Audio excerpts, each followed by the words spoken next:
everyone. I'd like to call tonight's meeting to order for June 29th, 2026. Mr. Clerk, can you please call the roll? Yes, ma'am. Councilwoman Banks. Present. Councilwoman Bland. Here. Councilman Brightwell. Councilwoman Haynes. Absent. Councilwoman Pro Tem in the chair Hoag. Here. Councilman Mandelbaum. Present. Council President Hicks is absent with notice. Ma'am, you have a quorum. Thank you, sir. And if we can all stand for the Pledge of Allegiance.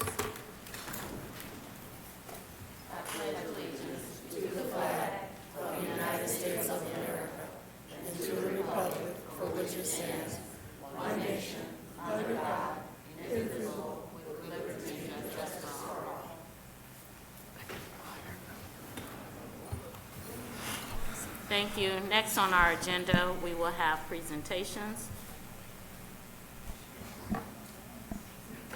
First, with the recognition of the Employee of the Month.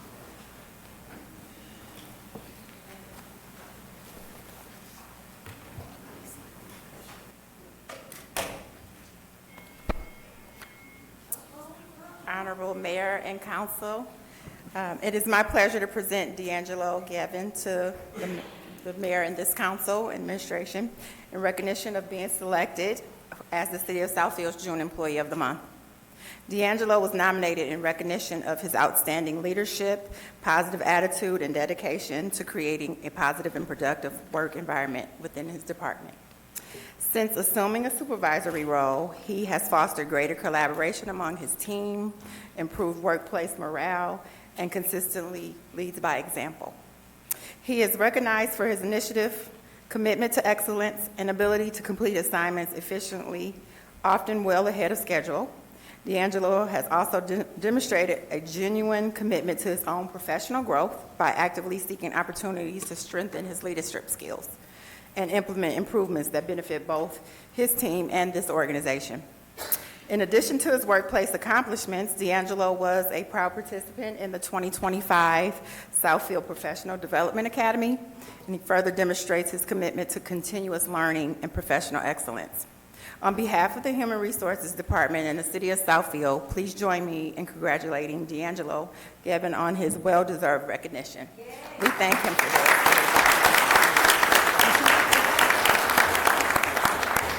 As a tradition, we give you the certificate of achievement. Thank you.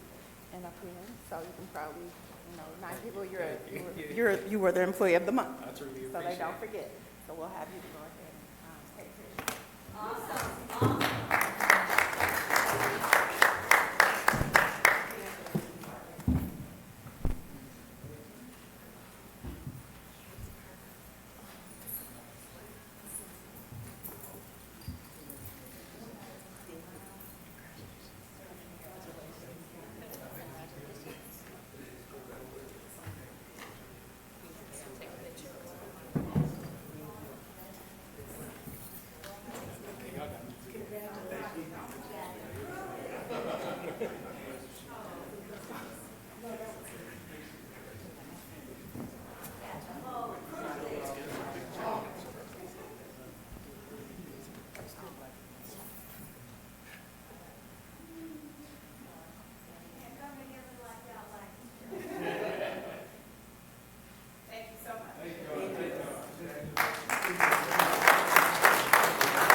Mr. Mayor.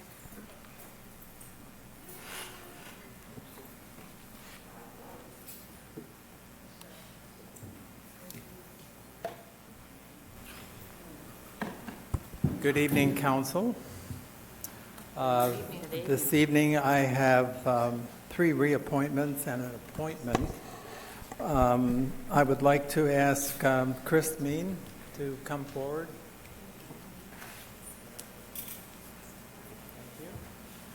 I'm asking for your approval to appoint Chris to the DDA board.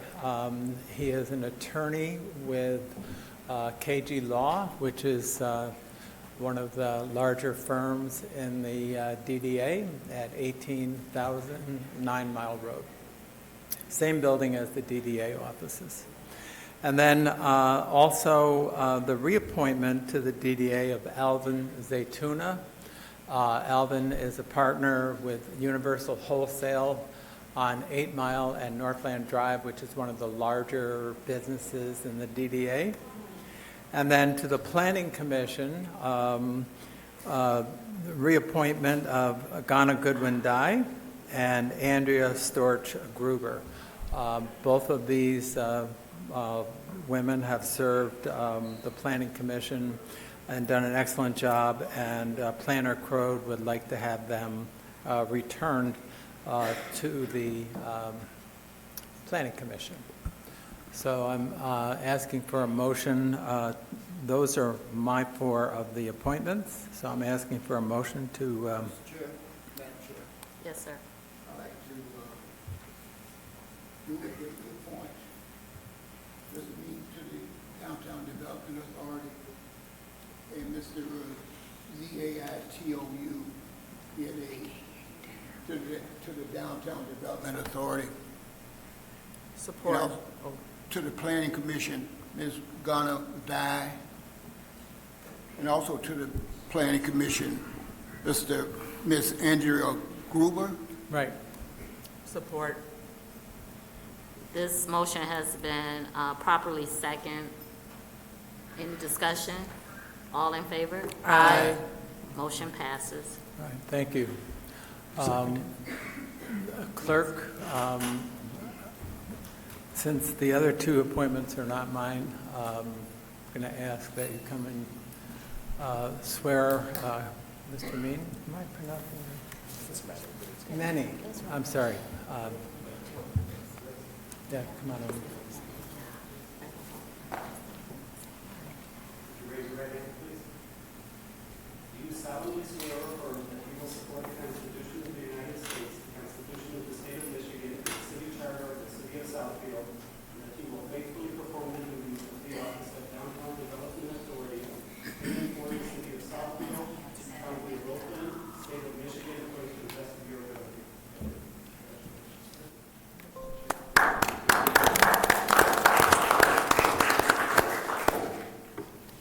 Do we have Evan Cunningham or Donna Sanders here tonight?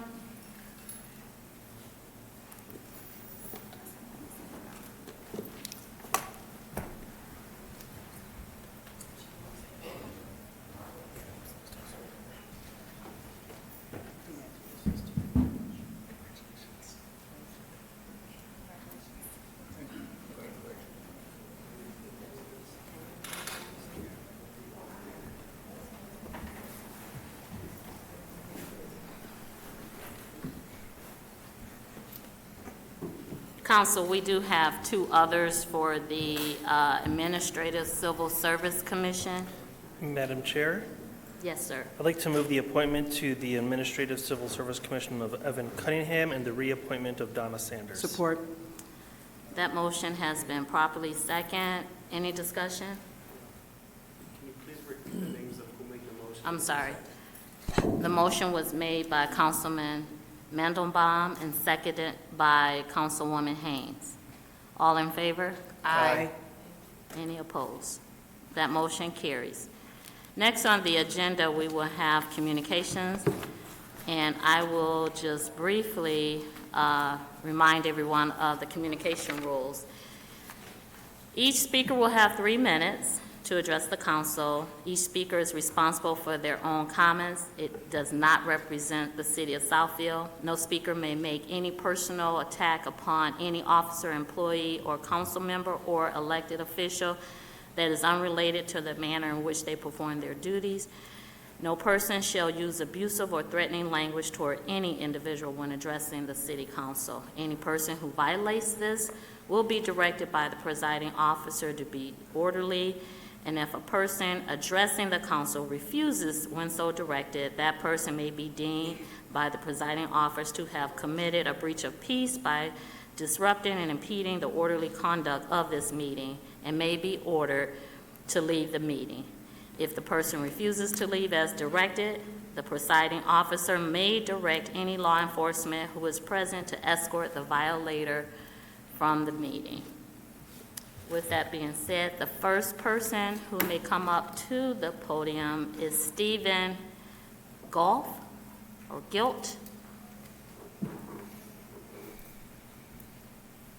Regarding Mount Vernon, Stephen Galt. Next, we have Zalonda Allen.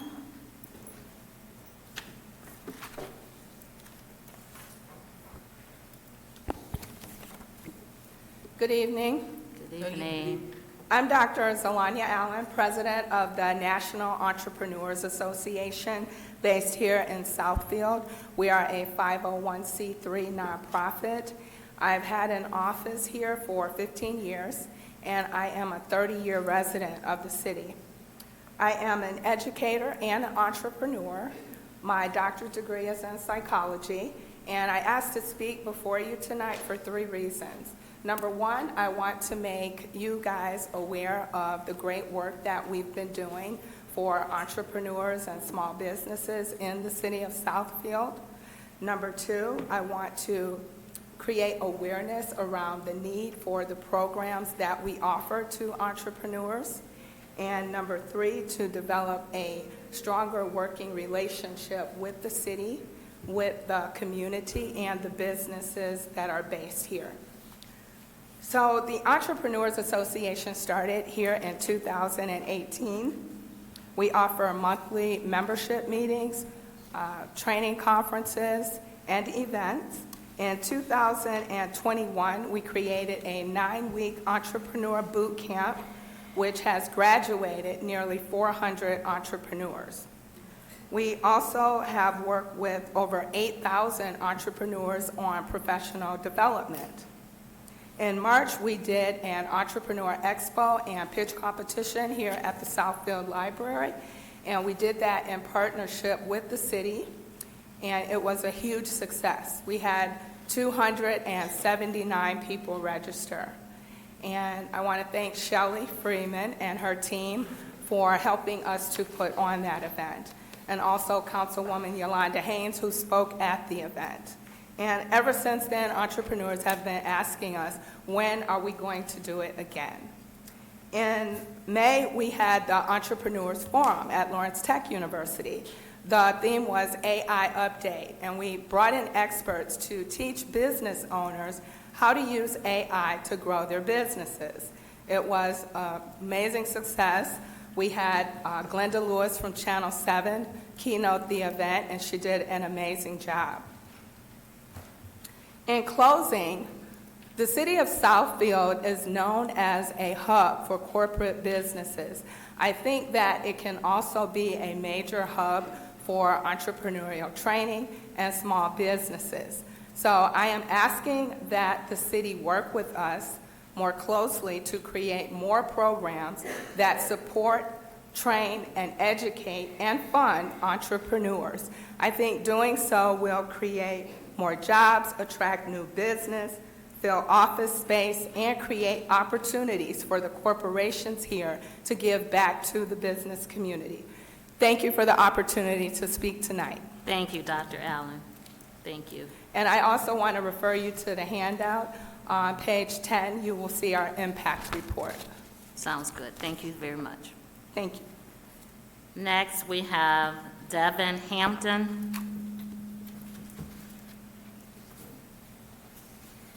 Good evening, Mayor and Honorable Council. Good evening. Although these comments could be specifically directed at the city engineer, I'm here to speak about the neighborhood traffic calming program for the Southampton and Cottage Park subdivision. The statement of concern: the undersigned residents of the Southampton Cottage Park subdivision in the city of Southfield hereby petition the city neighborhood traffic calming program to study and install a traffic control device at the intersection of Lathrop Boulevard and 10 Mile Road to address cut-through vehicle traffic on residential streets within Southampton subdivision, in addition to many traffic calming measures. The description of the problem: The subdivision is experiencing a sustained and documented cut-through traffic problem. This is not just because of the 696 construction. Drivers seeking to avoid the southbound left turn queue on Southfield Road at 10 Mile Road routinely enter our subdivision and use internal residential streets as an unofficial bypass, exiting at Lathrop Boulevard onto 10 Mile. Alternatively, they enter from Southfield Road. This pattern creates the following documented safety and quality of life concerns. Non-resident vehicle traffic on streets designed and scaled for residential use only. This includes 18-wheelers and heavy equipment. Unsafe vehicle speeds on interior subdivision streets. Dangerous egress conditions at Lathrop and 10 Mile Road where residents must cross or merge with a high-volume arterial corridor. Increased pressure on our neighborhood attributable to the recent conditional rezoning of 24412 Southfield Road PCZR 25-001 from office service to general business, introducing a new quick lube facility directly adjacent to the subdivision boundary. The requested action, we respectfully request that the City of Southfield Engineering Department conduct a vehicle speed and volume study of Lathrop Boulevard and primary cut-through routes within the subdivision. Install a traffic control device at the Lathrop 10 Mile intersection, considering traffic calming measures into the active 2025 and 2026 South Area water main and pavement improvement. I'll skip over a couple parts here for the sake of time, but we do want additional interior calming measures such as traffic tables, speed bumps, etc. The basis for urgency and why we've been working so hard to get signatures, there's an active $12 million roughly project in the south area. It would present a significant greater expense to the city to retrofit all the traffic calming implementations after the road project has been completed. So we ask that our petition be reviewed. It's been a little bit of a challenge getting hold of landlords. And when the engineering department presents the request for funds, we ask that you approve it promptly. Thank you. Thank you. Next, we have Ms. Betty Robinson.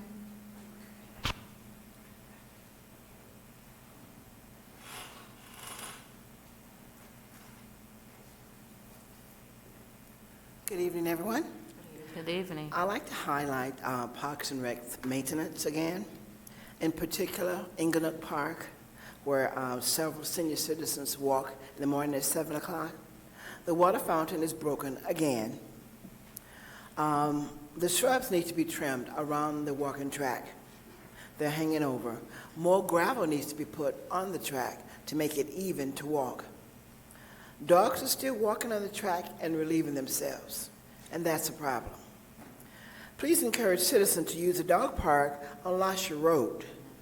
They say they don't feel that the ones who walk on Lasher, that the dogs are vaccinated, nor do they have their tags. So can someone investigate that?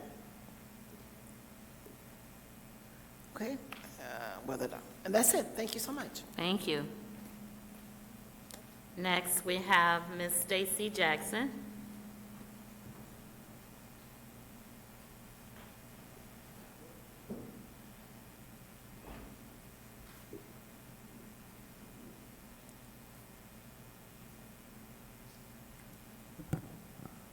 Good evening. Good Stacy- evening. Stacy Jackson, Southfield resident and president of Beechwood Acres Homeowners Association. It's been a minute since I've been here because work obligations have kept me pulled away, but I'm here today to represent the community with some concerns. Last week, I held a HOA Leaders Summit where HOA leaders came out and we discussed the $3.1 million that's coming to the city earned for critical home repairs. One of the biggest concerns that the community felt was public trust and that monies or those monies would be distributed fairly. I understand that HUD has not yet issued the eligibility requirements, so there's not much to go on that. But even before that, there's residents that have concerns, one of which there's an email address and contact number. However, for those residents who, one, may not be aware of it, two, do not use technology, what are we doing for those homeowners who do not have access or do not have the abilities to use technology to submit the application of interest. That's the other. One other concern that they had was relative to Northland. I've not been here to keep up, but during the last council sessions that I have watched, the only feedback that we had was not from council, but from other leaders that pretty much referenced the reporters' run-ins and dealings with the law. To be frank, the community is less concerned with that reporter's inability to handle his liquor or hold his urine. We want to know whether or not the reporter is correct. If that dirt is contaminated, the city should be doing more to protect the residents.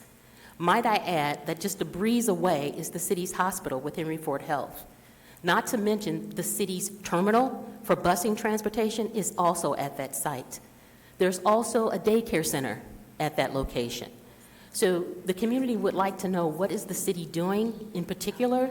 One, to ensure that those allegations may or may not be accurate. Two, if there's really a federal investigation about it. Three, what is the city doing to protect the residents from contaminated dirt? We know that sometimes local officials can sweep some things under the rug. We know how that happened in Flint with the water. So we're hoping that our council lean into that position of power to stand up for the residents of Southfield. So I would be interested in getting an update on that information, finding additional information to find out how we can support our residents who could be deserving and eligible for that critical home repair, and above all else, definitely finding out whether that's contaminated dirt at Southfield. Thank you. Thank you. Mr. Keith Harris?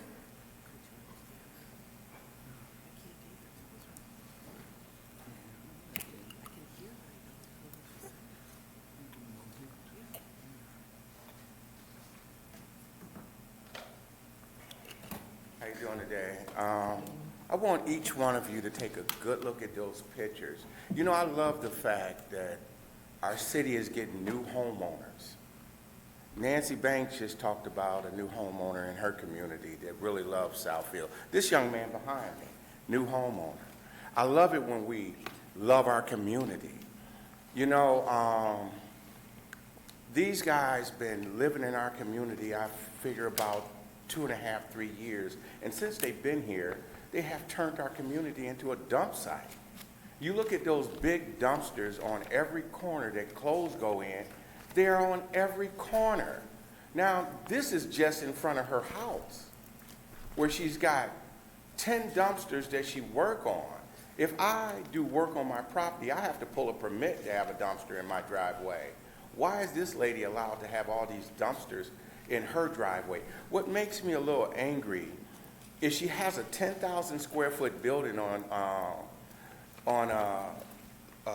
it's in Roseville, but she has a humongous parking lot. Why do she bring this type of thing home to do work on? You can see the pictures where they're working right in their driveway. This is upsetting, but I appreciate John and code enforcement, because he told me this was going to be a fight. And thank God that Ashanti, she joined the team and came off running, you know, and she's working with us, but we're getting some results now from code enforcement to make sure these dumpsters are not everywhere in our city. It's sad when, you know, this is not like the artwork that's being placed in our community. These are dumpsters. And sometimes these dumpsters overfill with clothes on the outside of them. And like I said, I just want you guys to look at the pictures. I appreciate everybody here that's coming here to talk about maintaining our city. We have a beautiful city. We have a beautiful community, every one of our communities. We got to work together to maintain them. Thank you. Thank you. Next, we have Carol Williams.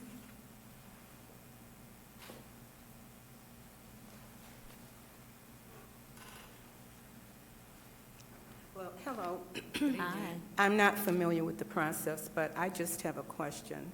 And that question is related to item D, public hearings and site plans, the request to conditionally rezone the western part of the parcel at 2000 West 12 Mile Road from P vehicular parking to B3 general business. My question is, how are people notified in advance that this is happening? Because I just happen to be notified by a friend. But I know several people who are residents of Southfield, and none of us were personally notified. So I just wanted that documented. Ms. Williams, when we get to that item on the agenda, that's where we'll be able to answer that question specifically when we're talking about it. But this is just an open forum for you to speak your comments, but not necessarily for us to engage back with you. But when we get to that item, we'll certainly answer that question. Okay, So thank you can continue to talking, or if you can wait till we get to that No, I item. can wait, because like I Okay. said, I'm not familiar with the Okay, process. no So problem. I didn't know if I was supposed to come up now or wait, but I appreciate figured it. I'd get that. Thank you. Thank you. All right. Next, we have Sharon Gibson. Ms. Gibson? Joan Swan?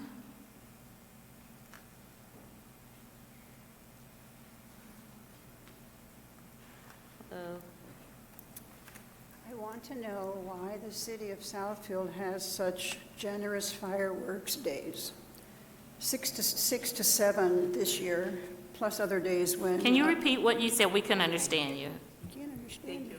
I want to know why the city of Southfield has such generous fireworks days. 6 to 7 this year, and citizens often blow up fireworks other than those days. It never used to be this way. I recall when I used to visit my mom, we'd go to the fireworks display here on site, and I don't recall her ever complaining about neighbors having fireworks go off. I'm just not sure who benefits from this, other than the people who sell the fireworks and the momentary pleasure for the folks sending them up. But I know a lot of people have responded to an email I aired talking about how animals are scared, children are scared, some other folks that have post-traumatic stress disorders are scared. And so I'm just not sure why the city of Southfield does this. Thank you. Okay, thank you. We'll speak to that when we're finished with communications. Mr. Garland McWilliams?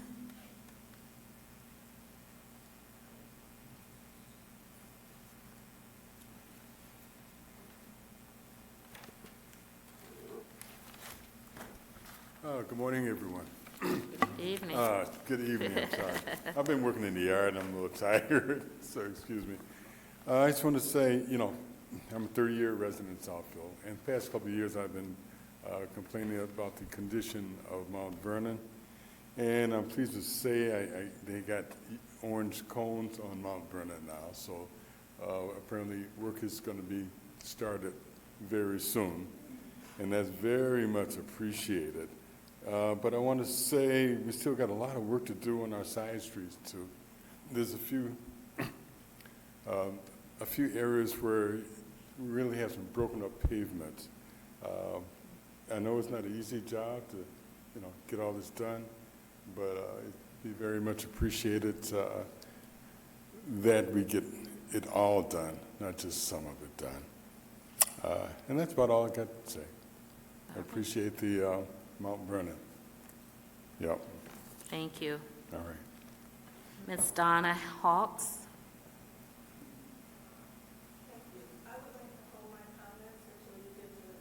Okay. Sounds good. Thank you. Mr. Greg Keeler?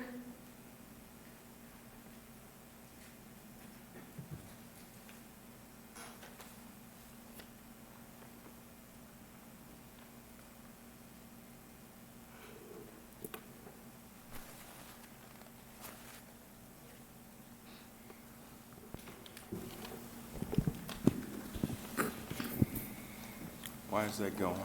I haven't said anything yet. Greg Keeler, Southfield resident. I like the fact that you said that this is open comment, and we can say whatever we want. So the paragraph you read before we came up here does not fit with what you just said. That should be in another statement. Even though y'all have worked on this 4, 5, 6, 7 times to try to get it right to what we can say and what we can't do, reread it, think about, is it properly where it's at. And if not, move it from there, move it in the location it belongs. Second thing, I asked you, which I did not receive from 2 weeks ago, about building a second floor at the new natatorium and putting the senior citizens over there, because you would have then space enough. Then you would also acquire a couple other rooms. So that would give you more space. I haven't heard anything about that. That would also save you in this building over here being demoed and everything else, and then waiting for it to be repaired, that you only have one building now that has the waste in it and everything else. That would be great project management. 2, the grant that Stacy brought up, the $3.2 million. Well, when I brought that to our Congresswoman, she found it a problem what was going on with Circle Drive, and as far as not having a sewer line and everything else. So one of the things was there for her argument was our street to get that grant. The troubling thing to me was when they were talking about the grant and I was there and the person heard about it, it didn't sound like we would be able to get it over there. That makes absolutely no sense if we were the ones used to get the grant. So y'all should think about where it's going, what is it being used for, maybe even talk to our Congresswoman and find out. And I would like to say thank you for at least the one upcoming meeting that I will have about that.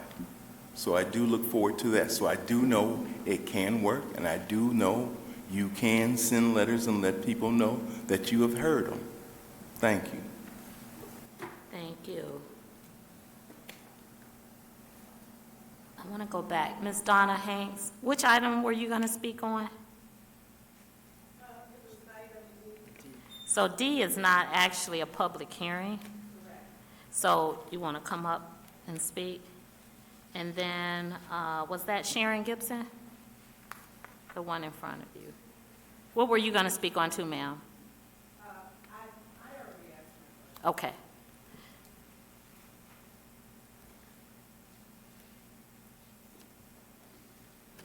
I would like to thank the council for trying to bring new business to the area, sell empty buildings, and grow the community. Can you please speak directly into the mic? I would like to thank the council for trying to bring new business to the area, sell empty business, and grow the community. As you know, if you go north on Evergreen, it goes from a 2-lane street after you cross 12 Mile to 1 lane as you enter the neighborhood. It's a neighborhood with homes and condos on both sides of Evergreen up to about the Southfield city limits. Because I travel that way daily, when the light changes, I frequently see people try to beat the vehicle next to them because 1 lane ends just past the driveway where the bank used to be. I also have noticed that the Wildhorn Court area is becoming a roundabout for vehicles that want to go in the opposite direction when they start out. I've lived on the cul-de-sac for 20 years, so I know for a fact that this is something that started a few years ago. The location proposed for the meat market that has about 40 parking spaces, I'm sure the buyers believe they will have enough business to fill those areas. That is why they picked this location for their 6 to 7 day a week operation. My question and comment is, can the intersection and neighborhood handle the increased traffic it will generate? Has the committee done a traffic survey of the area? If so, what are the results? If one is planned, when will it be done? If not, why not? The Party Store has delivery trucks that exit on Evergreen. Now there will be additional delivery trucks and traffic pickup on Evergreen. There will also be additional traffic. This is a neighborhood. Do we need an additional market, additional gas stations that generate additional traffic? The end result would be 3 gas stations on the corner of 12 Mile and Evergreen, a Party Store, a meat market, all in the same intersection, along with 2 strip malls and more traffic. There is already 4 gas stations in the 12-mile area in a 10-mile radius.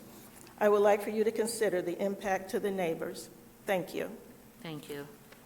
And Ms. Hawks, that, we'll actually are going to talk about that. But, so it's glad you got your question out early. Thank you. Next is Ms. Madeline Los.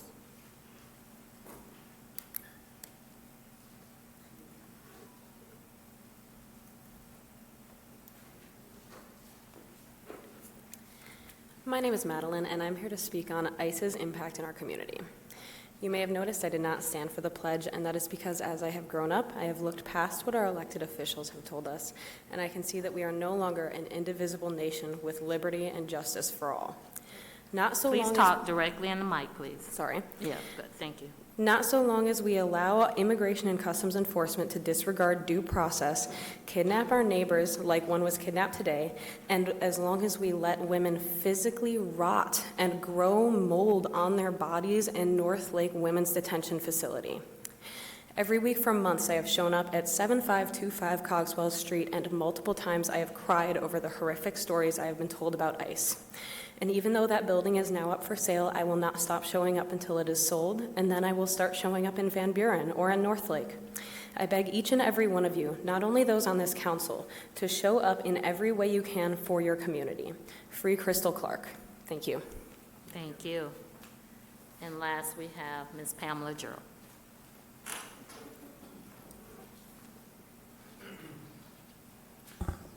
Good evening to the council and everyone in this auditorium. I'm going to ask all the Southfield voters to vote no, N-O, on the Oakland Schools Enrichment Millage that's going to be on the primary election ballot. Here's why. Council did a resolution, all of you agreeing that that millage would not be in the best interest of the city of Southfield. When some of you have campaigned, you campaigned on lowering taxes, which you cannot do legally just by being an elected official. So if you're asking the people to vote for you because you're not quite telling the truth, you're being ambiguous, that you're going to lower taxes, why would you get a resolution to say that you don't support this, but then some of you are asking people to vote for this? I don't understand. The taxes are already too damn high, but we do have great city services. The school got $345 or $46 million for 30 years. With the interest on that money, it's purported that it's going to be a payback of $667 million. I don't know, we've got some people up there that can do the math a little better than me, but this is what I'm thinking real fast. Why do you want to add more money on the backs of us and seniors? It just doesn't make any sense.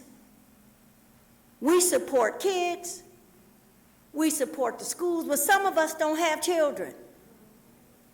And it's not that we don't like the kids and we don't support them, but on the taxes, if this is approved, Southfield is going to be paying and like the sponsor for all of these other schools that's going to get some of this $100 million. I'm not in favor of it.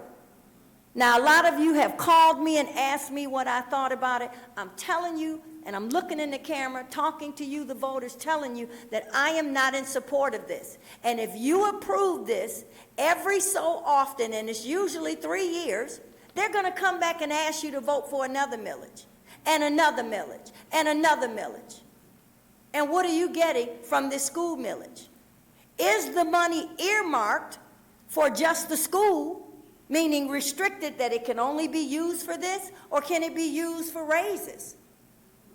We're not trying to finance you to have a better cost of living than what we have. We don't want this millage. I'm asking you not to vote for it. And all of you that have called me and asked my opinion, if you vote for it, don't call me no more. My number will be disconnected for you. Thank you. That will conclude our portion of communications, and just to kind of go over a couple of things. I see Mr. Hampton left, so he spoke on the traffic calming. I was going to direct him to staff, but he's gone, right?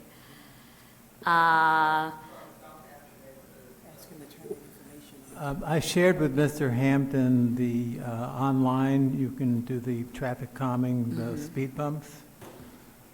So I believe he's aware of that. Okay, thank you, Mr. Mayor.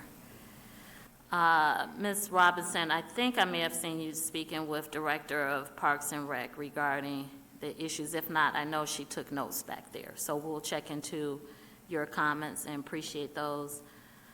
Ms. Jackson,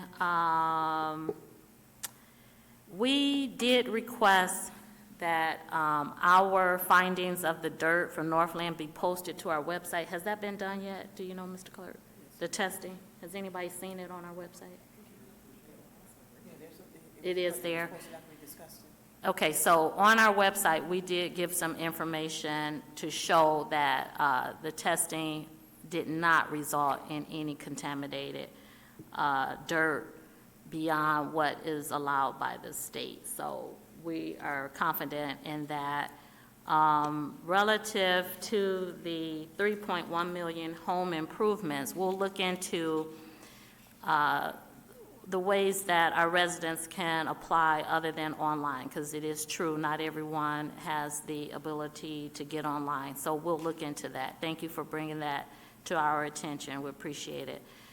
Mr. Keith Harris, thank you so much with this information. Just so that you know, we did make recent updates to our ordinances on dumpster. We too know that it's becoming a problem here in the city, and so we're making it more responsibilities on the owners to be aware of what's being placed on their properties, because sometimes these dumpsters are just being placed there, and the owners don't even know about it. But certainly what you showed us inside the residential neighborhoods and on property, I'm glad to hear that code enforcement has been on top. I think I know that particular property, and so appreciate you bringing that to our forefront. We need neighbors, residents like you to bring these things to our attention.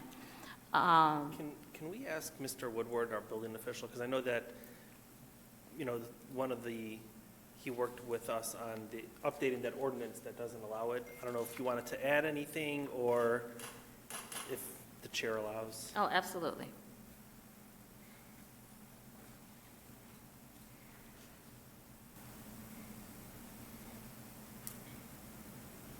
Good evening, Council. Good evening. There's nothing that I need to add to this. It has been approved. As a matter of fact, today I was reviewing 2 particular sites where we had those type of problems, and we are through code enforcement, we are addressing those. Can you please explain the tagging of those? Once we receive the applications and those applications are approved, there will be tags on these dumpsters so that they can be registered. There's also immediate access to the ordinance through those tags with the QR codes that are on the tags. But they're definitely not allowed in the I don't know if you've seen these pictures. I haven't seen those pictures. It's essentially in front of someone's house. It's a collection of the dumpsters. No, they're not. So we'll make sure you and code enforcement do get pictures. Absolutely. Thank you. Wow, that's a nice collection. If you like those dumpsters. Thank you. Thank you. Yes. I'm aware. Thank you. I would like to address the fact that we're talking about communications. There's a scribe newsletter that goes out too as well. I believe it's through the Parks and Rec Department. It's not an online. I think that's through the Parks and Rec where they can get some information, seniors. And also, one of the things that we are encouraging through neighborhood services is that you all participate in your neighborhood association.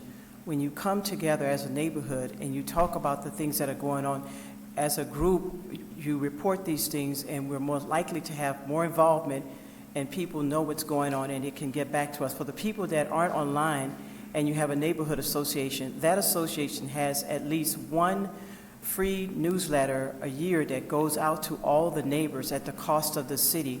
I don't know if your association knows about that or not, but I would encourage you to get involved with your neighborhood association to help start one if there's not one in your neighborhood, and also to just get the information from your president. Sometimes people don't know because they don't know about their association. We have all that information. We have flyers also out front, even if you're not online. And when you have these meetings, you can also get the flyers for your association for those people that aren't online. There are various ways that you can get the information. And when you also have meetings, you can invite council members to come and update you, even the mayor, on things that are going on in the city that you would like more information about. So there are various ways that you can get involved finding out more information if you're not online. Thank you. Thank you. Dr. Allen, I meant to come back to you. You mentioned you've already been in contact with Mrs. Freeman, and that's who we want you to stay connected with. She'll ensure to work with us on how we can merge the two together, and you can help our city, and we can help you as well. So appreciate you making that contact. Madam Attorney, if you could please speak to the fireworks days for Mrs. Swain. Yes, good evening, Council. So back in 2013, the city adopted an ordinance on fireworks, amended what we had in place, and it mirrors the Michigan Fireworks Safety Act, and so that is the state law that we comply with. So that is why you hear the fireworks, because we cannot deviate from that. And if you're not familiar with the dates for this coming week, and this is again under the Michigan Fireworks Safety Act, and it's actually our ordinance 1612, but fireworks are allowed 11 a.m. to 11:45 p.m. on June 29th and June 30th. Then on July 1st, 2nd, 3rd, and 4th, they would be allowed on the 5th if that date is a Friday or Saturday, but that's not the case. So while they can be very disturbing, I know I had a dog, cats, they don't like it. There are some parameters where it can't be on public property, it has to be on private property, and then in the ordinance, there are penalties. If the police come out and it's after those hours, there's a $500, or maybe even now it's a $1,000 penalty. So if you know that it's before 11 in the morning, but after 11:45, the police have been called, and I know each year there are citations issued. Thank you. I think, Mr. Mayor, did you still want to speak? I would just add that unfortunately, this is something that the Michigan legislature took local control away from all municipalities in Michigan, and they opened up fireworks to virtually everybody. And I would just underscore that they are not to be ignited on public property or on public streets. This morning at 3:35 a.m., I was awakened by fireworks. So you have people that are violating the law. I would call the police if it's become a nuisance, and if it's after those hours. Okay, thank you. Before I go to you, if I can say one thing. Mr. Hampton, you had stepped out for a second. Just wanted to let you know, I understand the mayor has spoken to you as far as where you can go online to get the petition, but also, there's no need, you could, no, I'm just speaking to it, yeah. And as well, the administrator has added this item to a topic at his next staff meeting, so we're on top of it. And you'll hear something further. No, that's fine. Okay, appreciate it. Thank you. Mr. Mandelbaum. Yeah, I just wanted to, for Ms. Jackson, who talked about the soil and the dirt at Northland, on April 29th, the city published safe redevelopment and soil management practices relating specifically to Northland with some information. There's an FAQ and a link directly to the soil testing that was done on Northland. Yeah. So you can look at those results, which actually takes you back to the state's website from Eagle. So that was done on April 29th. You can go through and look at the city's website. Thank you. With that being said, next on the agenda board is some minutes that we need to approve. Madam Chair? Yes, sir. I'd like to move that we approve the Committee of a Whole meeting minutes of June 3rd, 2026 that were amended, the Committee of a Whole meeting minutes of June 8th, the joint meeting minutes of June 10th, the budget meeting minutes of June 15th, and the regular meeting minutes of June 15th. Support. That motion has been made by Councilman Mandelbaum, supported by Councilwoman Bland. Is there any discussion? All those in favor? Aye. Aye. Any opposed? It passes. Next, we have board, the consent agenda item. Is there any discussion that's needed? Otherwise, I'll be open to a motion. Madam Chair? Yes, sir. I'd like to move the approval of consent agenda item A, the authorization to purchase a bidirectional amplifier and distributed antenna systems. Item B, authorization to purchase new fire hose for the fire department. Item C, authorization to pay for audit results. Item D, authorization to host a reception at the Detroit Regional Chambers Mackinac Policy Conference in 2027.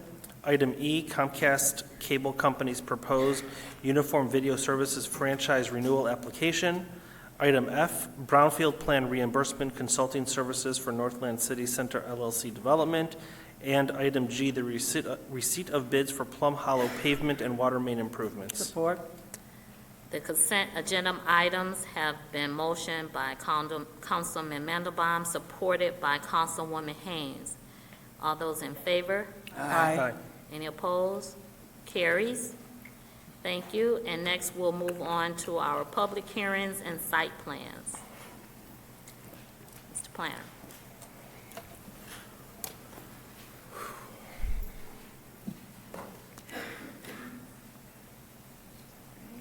Good evening, council and the public, because we're here for our public hearing for the Community Development Block Grant allocation. I'm Nina Greenstein, the grant manager for this grant, and I'm one of a team of 3 in housing working on this grant and other housing initiatives. I'm presenting for your approval the allocation of the $410,961 that we were granted this fiscal year. That begins July 1st. I'm also requesting approval of our 5-year consolidated plan, which goes from 2026 to 2030. I'm going to start with the 5-year plan because this is a plan where staff does a lot of research to collect data so that we're figuring out what the community development needs are and might be in the next 5 years, and that guides our each year's annual action plans. We collect data from the residents. We had a survey, reached out to associations, neighboring communities, business owners, and we just try to make the plan as meaty as possible so we have everything we need to guide us with those individual annual plans. So it's not actually a 5-year plan of activities, it's just an assessment of the needs. And I put on my, up on the screen, just an example of something from the survey where we asked about priority needs for housing. And we had at the top emergency home repair, affordable home ownership, seniors aging in place, and blight reduction. And we do believe that we have some programs that address those needs. So for this next fiscal year, we're proposing 6 activities. We have the housing activities that makes up the biggest chunk. That's our home improvement program, our loan for major repairs. This past year, we've done We helped with 16 homes, mostly roof replacements, and we have 15 now in process. We have our senior chore program. We currently have 165 client households, and that's up from 146 a year ago. And we've actually issued over 2,000 work orders for those minor repairs for our senior residents. We also have our public service activities, and we allocate to our emergency relief program, and that is a one-time assistance payment for residents who need help with the utility or rent payment, and we always spend all of those funds. And in addition, we have a subrecipient, CARES in Farmington Hills, which is a food bank. They are currently serving, in May, they served 178 Southfield households, representing 339 people that came during that month to their food pantry. And of course, we have our program administrative costs for your staff members and running the program, and also included in that are our fair housing efforts with the Fair Housing Center of Detroit. And I made a note on the board that we've been funding Southfield Youth Assistance, but they had some, change in their program and their management, so they actually still have a funding balance of $34,000. So this year we haven't proposed an allocation for them. And at the bottom, I did put some information as to who's eligible for these programs, and it's based on the chore program would be age, and also those are the income guidelines for one person and two-person household, and our SHIP loan and our Mercy Relief Fund. The income guideline, the income limit is a little higher. And those are our proposals. Okay, thank you. We'll now open the public hearing for the Community Development Block Grant 2026 through 2027. Is there anyone wants to speak? Please give us your name and address.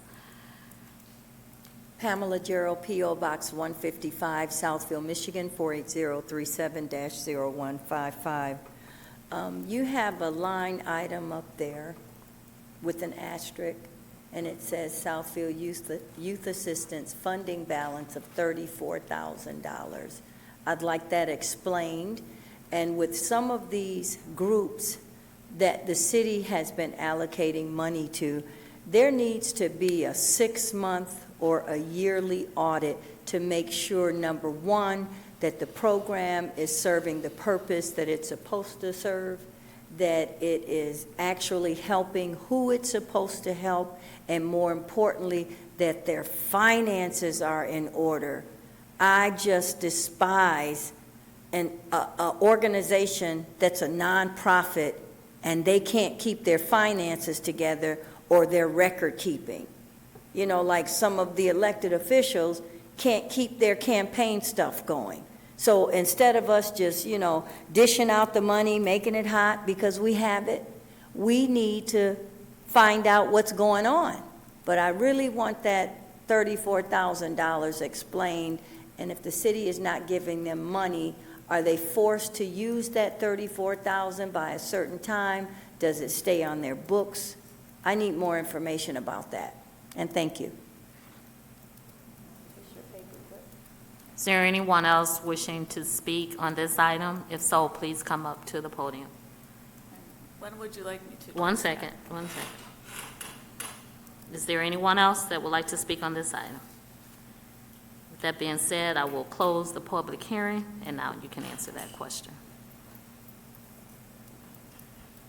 We are required by HUD in receiving these grant dollars to monitor all our subrecipients. So that would include all their related finances. And also, we do look at all the records of every resident that received Community Development Block Grant funds, even if it's, through one of the subrecipients, like the Fair Housing Center, the Food Bank, Southfield Youth Assistance. So usually twice a year, we do this monitoring to make sure the funds are going exactly to our residents, exactly to who is eligible. It is one of the requirements of us administering this grant. As far as Southfield Youth Assistance, they do only have a certain amount of time to spend those funds. They still have a few more years. Their contract did actually expire for the fiscal year, but they still have the ability to gather again. They have a new board that they put together with representatives from the city, and they do plan to getting back to giving the camp scholarships and funding the different youth activities. So the whole program is done by a reimbursement. So you have to spend the dollars accordingly in order to get reimbursed from the city. So Southfield Youth Assistance, they don't have $34,000. They only will get those funds as they spend appropriately for the grant. So no one has the grant funds, we reimburse for what they've completed. Okay, thank you. Are there any questions from council? I'll entertain a motion here. Madam Chair? Yes, sir.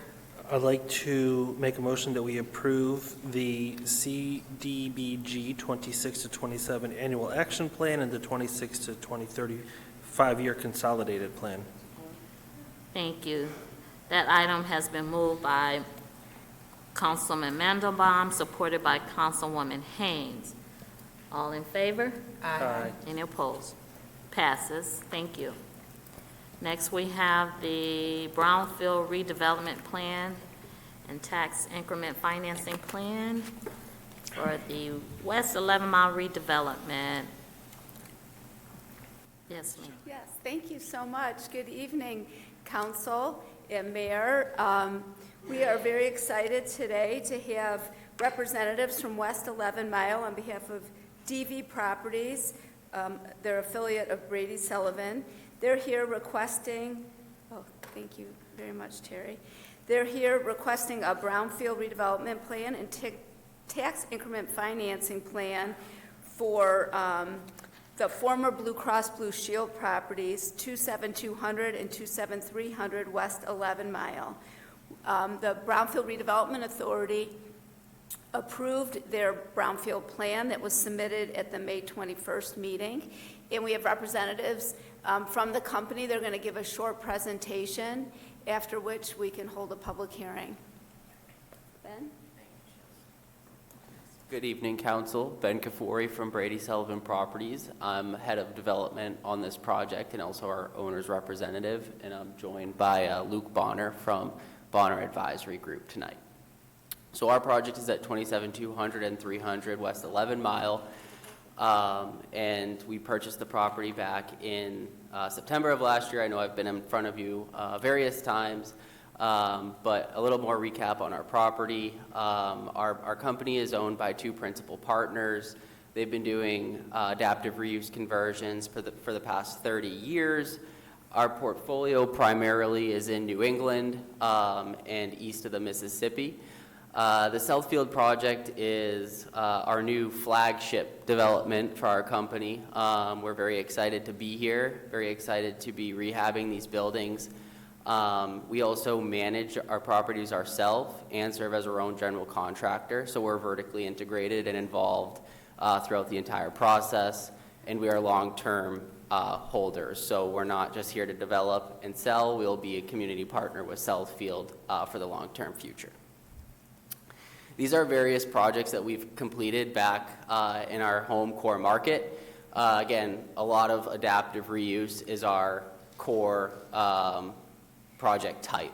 So Arthur and Shane, our principal partners, started by rehabbing historic mill buildings and then transitioned into Class A office space. that was underutilized due to high vacancy rates during COVID.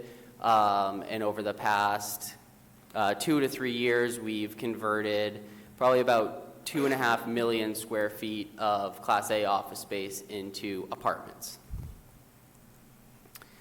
Our project itself in Southfield is on West 11 Mile Road. It's 27-200 and 27-300. We also own 27-100, and that building is currently occupied, and we also have on the market for lease for other commercial tenants. So it's a mixed-use project, and our 2 towers will be 100% residential, and then building 100 will be commercial. And that's not part of this presentation, but that's our overall investment in at this property.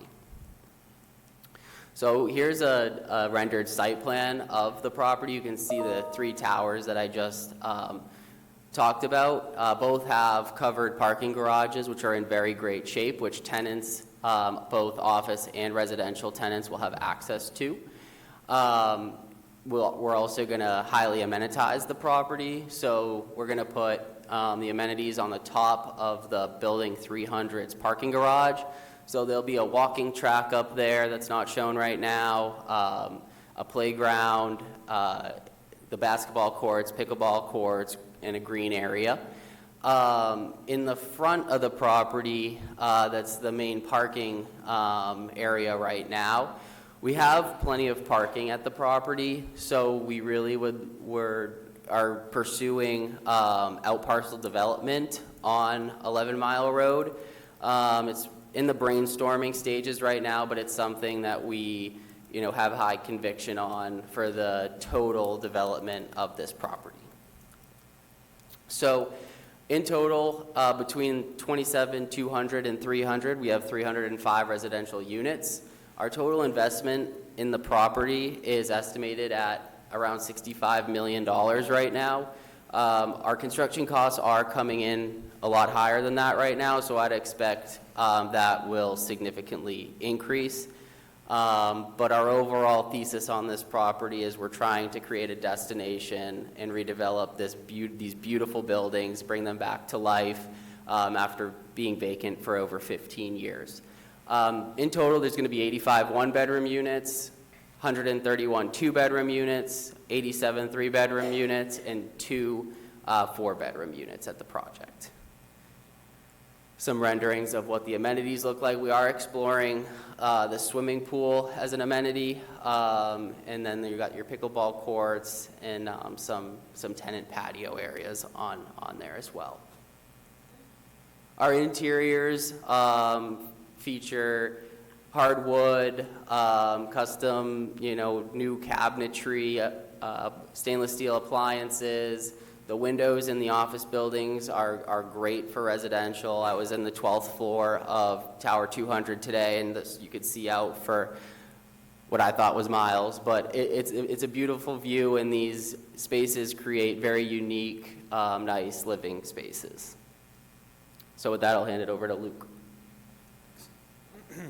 Good evening, Council. Thank you. So related to the Brownfield plan, there's 2 basically factors of qualifying this as a brownfield plan. One is that the buildings are functionally obsolete, and the second is that this is a housing project. So under the brownfield plan amendments from 2022, housing is now part of the Brownfield Act.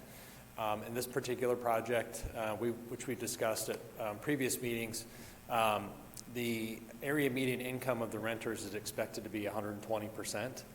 Which for this property is a market rate project. So because of that, we're able to qualify this project as part of the new Brownfield housing program as well. So what we're requesting in the Brownfield plan, which Ben already alluded to, there have been significant cost increases on this project from its original budget preparation. So we are seeking through the Brownfield TIF approximately $27 million to cover the cost of some of the substantial increases in renovation and rehabilitation cost. Of that, the plumbing, HVAC, and electrical has been the most expensive, and actually those costs have gone up since this Brownfield plan is approved.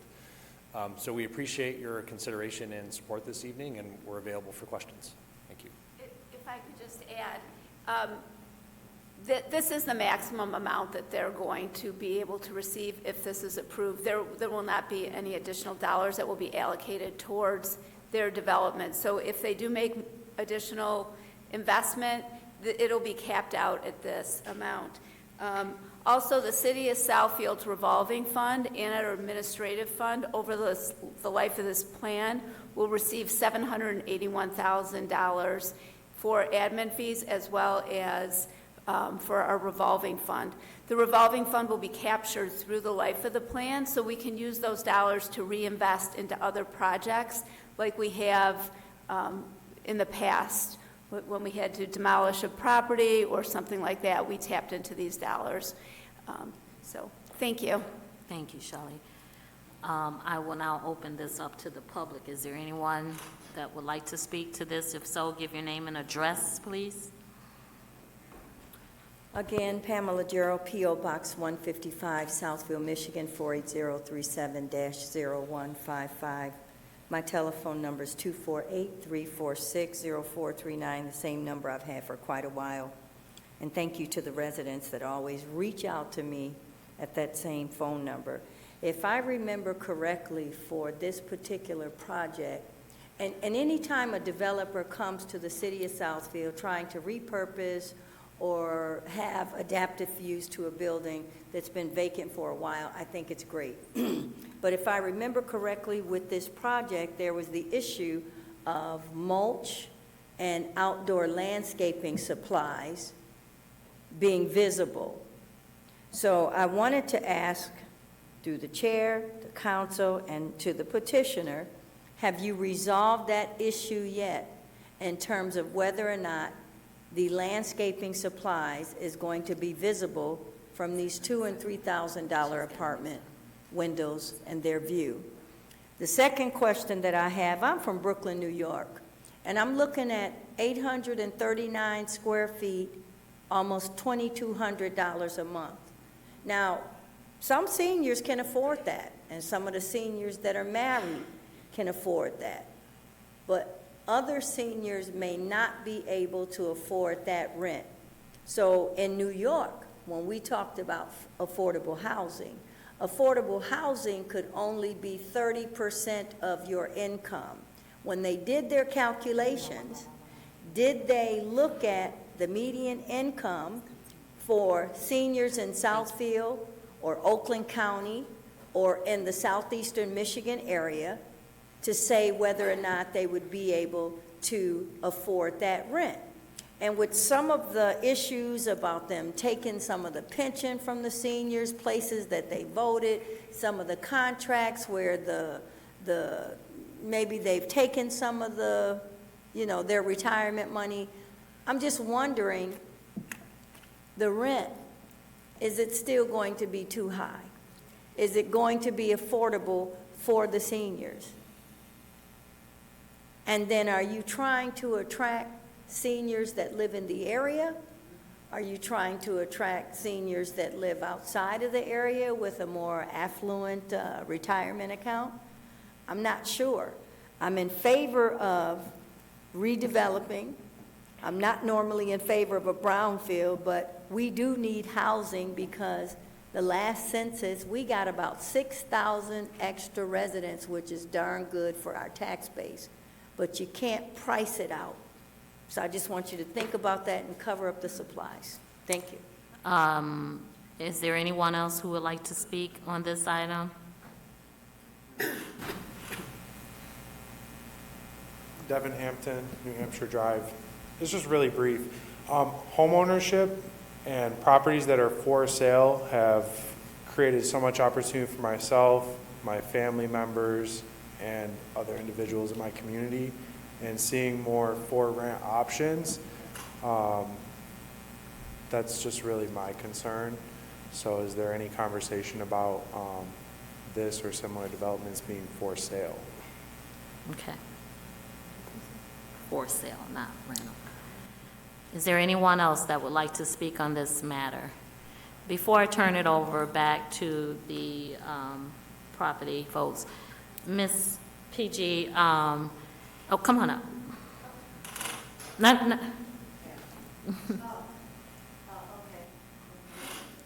Hi, good evening, Council. Alicia Jackson, City of Southfield resident on Mount Vernon Street.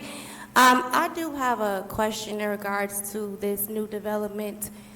Are any of the units are going to be part of affordable housing? And if so, just because it's affordable housing may not be affordable housing for others? Not only that is, yes, we are in the initiative to attract new residents within the city of Southfield. And not only that, younger residents to becoming homeowners. And I'm looking at the screen too. And I see that the rent is pretty high for maybe a first-time, maybe home buyer that cannot buy a home, so maybe they want to decide to rent. I see a two-bedroom was starting at over $2,500. Some people don't even make $100,000 a year. Even coming out of grad school or having a good paying cybersecurity job, some of those places are not affordable. And yet we don't have programs that are facilitated within our city to offer these type of incentives to new home buyers. We have to go to the state to get it, and it's only a certain cap amount that we can only receive. So that's the only question I do have. Thank you guys, and thank you for your time. oh, thank you.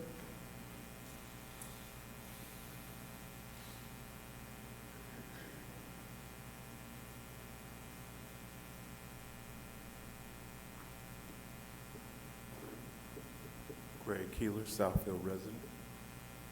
My only thing I would say is, since we know property taxes are going up, these prices that are reflected up here will not be the price that it will be once those taxes go up. And that was one of the things that the mayor warned about a couple of months ago, or maybe earlier this month, was that as prices go up and property taxes go up, you're going to end up pricing ourselves out of the market. And it's going to put everything out of people's reach. So be very clear about what you're doing, because is this going to be a set price? And they're already setting the price right now. It's too high. And once you throw taxes on there, they're not going to eat the property tax. They're going to pass it on. And will residents be able to afford it? Thank you. Oh, and do they have a better option if they go to Detroit?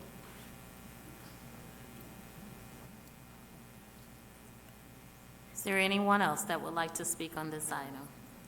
Okay, thank you. Thank you. I'm going to close the public hearing. Before I turn it back over to Shelley, to you, Ms. PG, when you spoke on the mulch and the landscaping supplies, that's not this project. That's Continuum. Yeah, yeah. Thank you. Yes. Okay, I'll turn it back over to you. Did you want to respond? If you could come back up and speak to your research as far as the proposed rental amounts and the comments on If you that. don't mind, I'll start the conversation. So again, this is in that area, but this is not that property.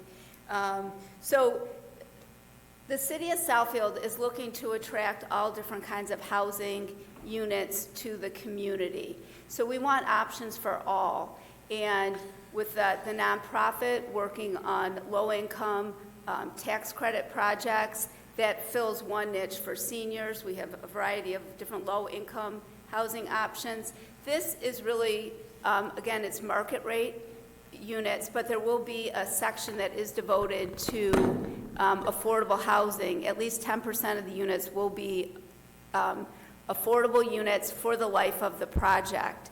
And if you'll remember, we also did a property tax freeze on this property. Again, we have a significant amount of available office space in the city that's vacant. And for us to attract users and developers to come into the city, we really need to make these projects work for everybody. So while everyone might not be able to afford the rent at this option, there again will be affordable units, and Luke and Ben can talk about how they're going to be handling that. But the rents are determined based on the market rate studies in the area, and so that's where these dollars came from. That's why these units are what they are. And I also want to just mention that Oakland County Housing does offer a lot of wonderful assistance to first-time home buyers, and the Oakland County Treasurer was here and gave a really nice report about the ability to go in and get first-time home buyer assistance.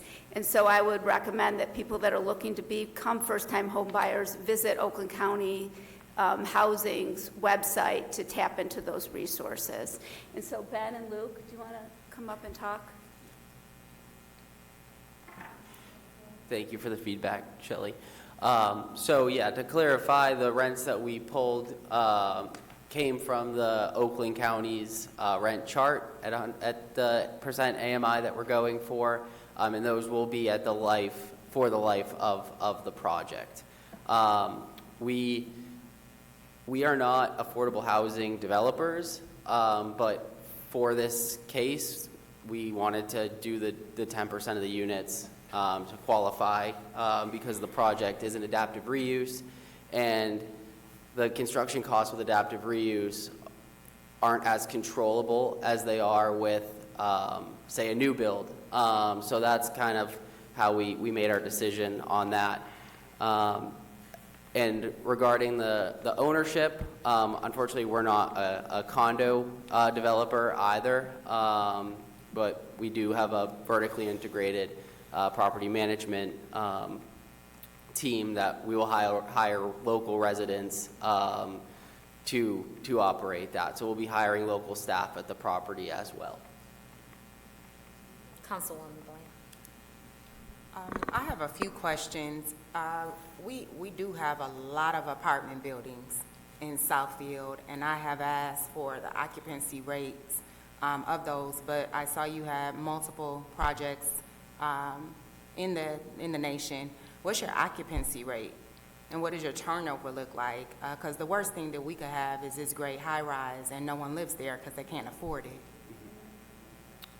So all our properties right now are fairly stabilized. We're seeing, and again, it's in the Northeast. This is a new market for us. So I'm sure we'll offer some sort of concessions during a lease-up phase. So it's going to be a test market for us. But from all the internal studies that we've done, we purchased these buildings because we see high potential here. And if we have to make adjustments along the way, I'm sure our property management team will be nimble and work through those.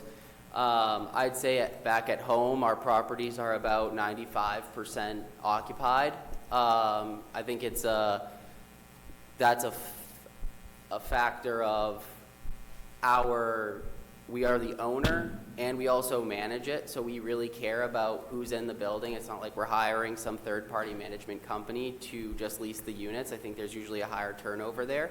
So we have a good retention. I don't know off the top of my head what the typical retention rate is, but we are, I would say, right around the 90-95% occupied across our portfolio.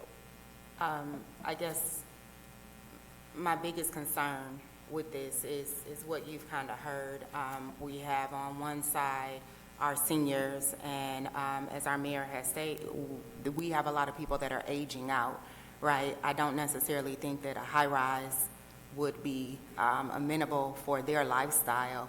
And then on the juxtaposed side, you have starter families, right, who want to be in Southfield, but they want backyards. Some, can't say all, but I think we have a surplus of apartment buildings in this area, and I think more people are looking for those small detached condos that are on like Dunscotas and things like that to start out with. That would be my only concern. I would love the data, though, on your retention rates and how people fare with the cost of living in your establishments. But thank you for the presentation.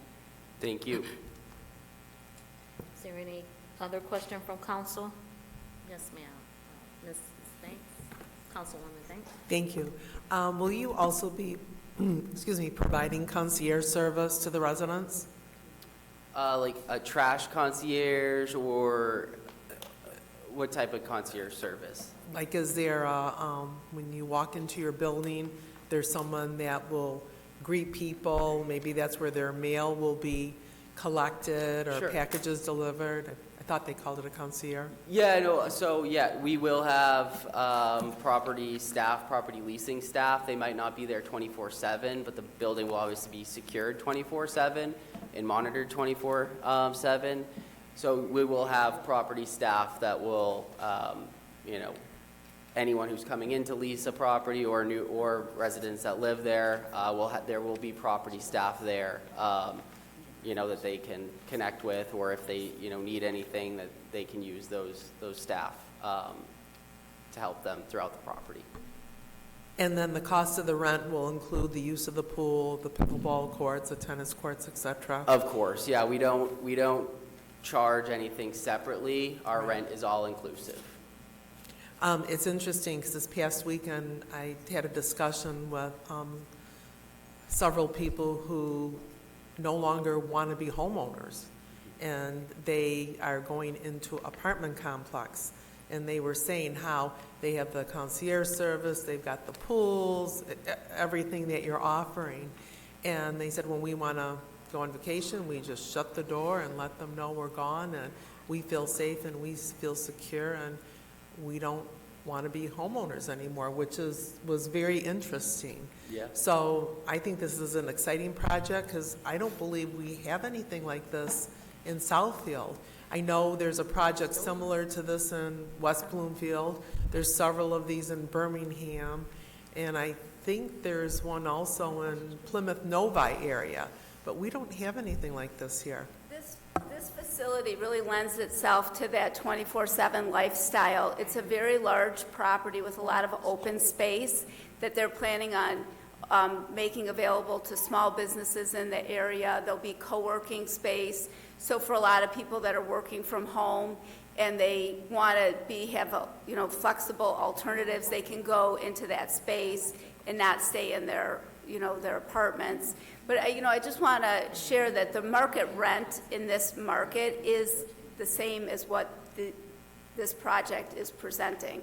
So all of the apartments that are in our area in Southfield are within this range. So that's the whole point, and that's why they found this market to be attractive to them. Thank you. Thank you. Councilman Brightwell? Who is accumulating in our accounting for your expenditures that you anticipate in this brownfield? I can speak to that. So we will have to provide documentation of everything that's spent on the renovation and rehabilitation to the city that they will then review, and they would have to review that and approve it for the TIF reimbursement. So we provide a full package of detail to the city, they review it, and then they'll reimburse us after that. Okay. This is how all of our brownfield projects work. So again, then our brownfield board will review their package, and then as the taxes come in each year, all those taxes are divvied up to all the different brownfield projects, and they're paid out.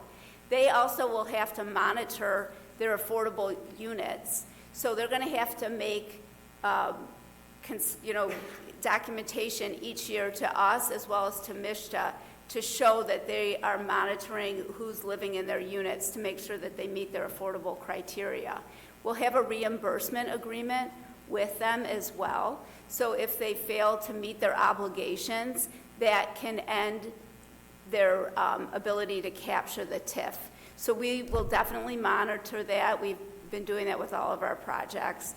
And, we have a very large committee that oversees everything. Okay. How will AKT Pureless, how will they be used? I see that. They review the documentation and do verification on the invoices for us.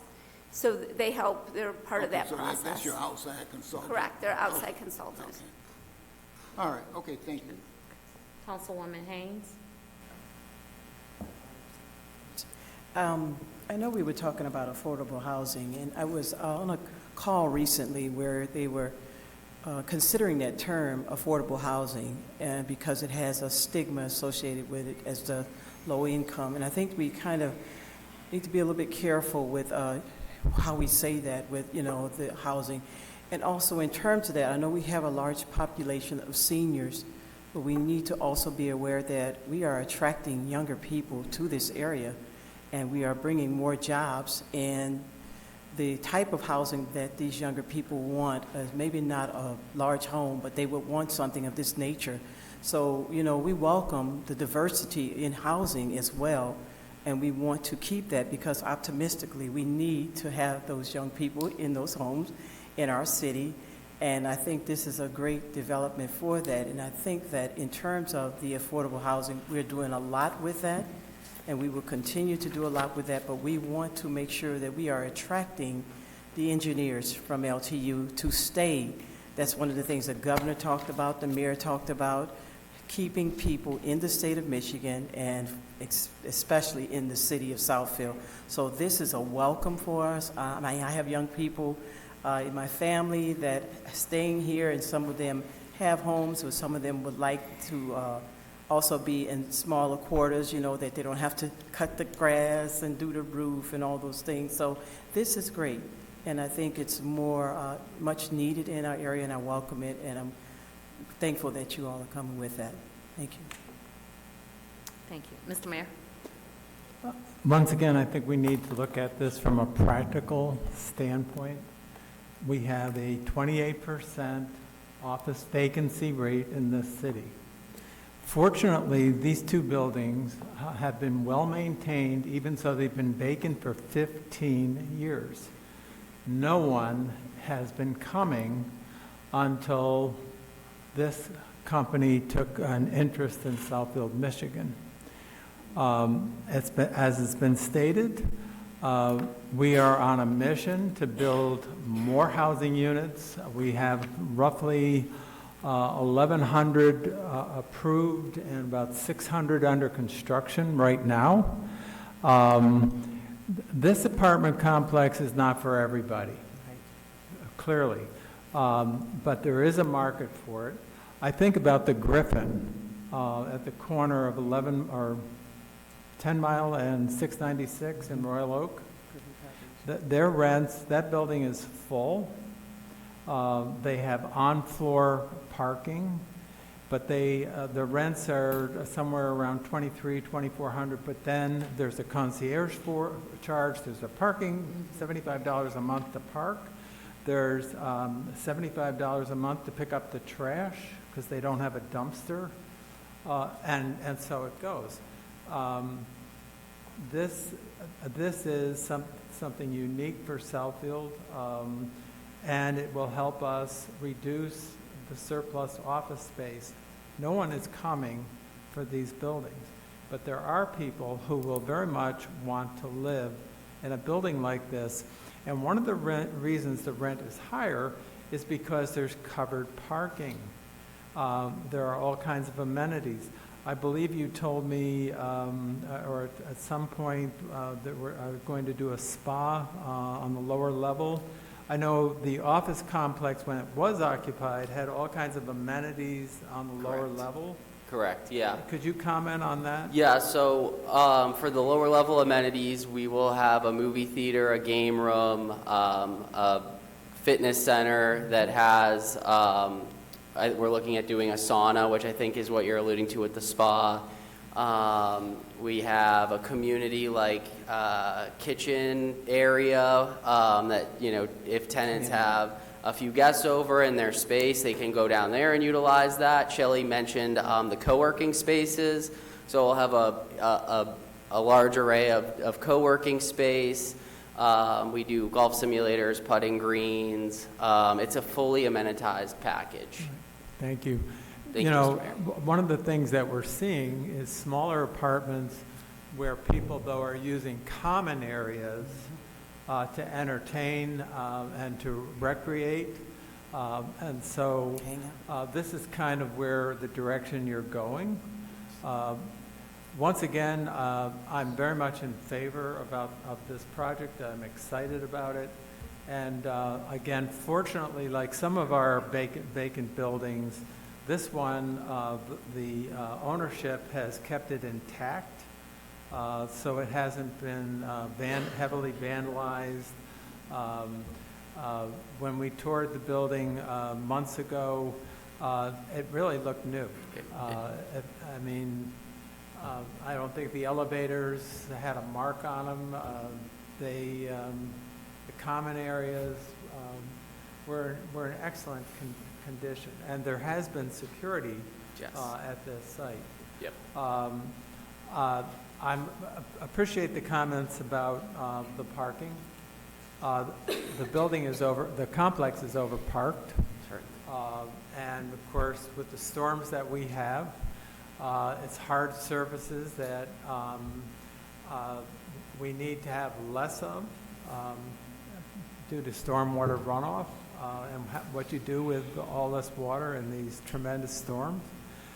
So I would love to see some of that parking go away. Either make it green space or some kind of outbuilding or whatever. But this is going to be a great addition to the city of Southfield. Thank you. Mr. Zorn. Thank you, Madam President. Getting to this step was a number of years of legislative action in order to get the brownfield laws revamped, in particular that they would be more supportive of housing. In the last 8 years, Michigan's really begun to wrestle with its housing issue that we've got a shortage. I want to remind Council, we are virtually 48th in growth. We're a low growth state. We know that Southfield with 26 million square feet, and the mayor has just referenced the 28% vacancy. If you look at the history of the city, we've webbed and flowed. This city grew up out of the demise of the city of Detroit. Detroit is on a resurgence. We're watching buildings 100, anywhere from 60 to 100 years old be repositioned. A lot of them are being repositioned for housing. And this is what Southfield is doing, the repositioning of this building, taking it out of that inventory and putting this back into the housing mix. The number on doing this type of renovation is about $330,000 per unit. We've got over $100 million investment being made in the community. If you look at a $30 million brownfield plan, by time you present value that, it's probably just a little under $10 million over the 30 years. So the city's making a commitment. The alternative on this, the building continues to sit idle. This is a 42-year-old building, 15 years vacant. We end up looking at, what happens with the ownership, the wrestle, the fight, the dispute with someone in court over maintain your property. And then even possibly, what might the demolition cost? And all too often, those demolition costs have been borne by the local unit of government. So this is proactive, repositioning the building for another 30, 50 years worth of life. When you look at the number, the building may be in great shape, but converting office space to housing is a completely different construction code and requires a lot of work.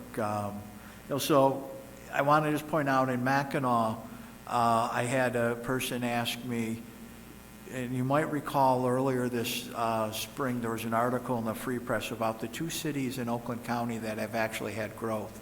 Those communities were Ferndale and Southfield.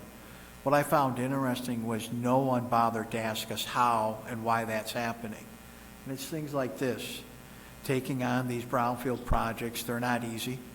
This council lives the frustration, just like the administration over Northland, in trying to reposition a dead mall.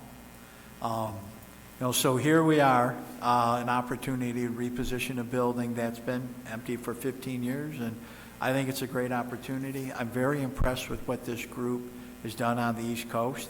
Coming into a new market and identifying trades and builders to build that when your market's in another part of the country. I think we got a lot of moxie, but one of the things we hear, frankly, is that our construction trades have left Michigan, and that's part of why our housing costs are so great. It's ventures like this that can bring things back. This is a product, I see the product aimed more at an introduction product to Southfield. Maybe a young couple lives there for a couple years, decides that they love the location, and then they look for their first home. I mean, that's what we have.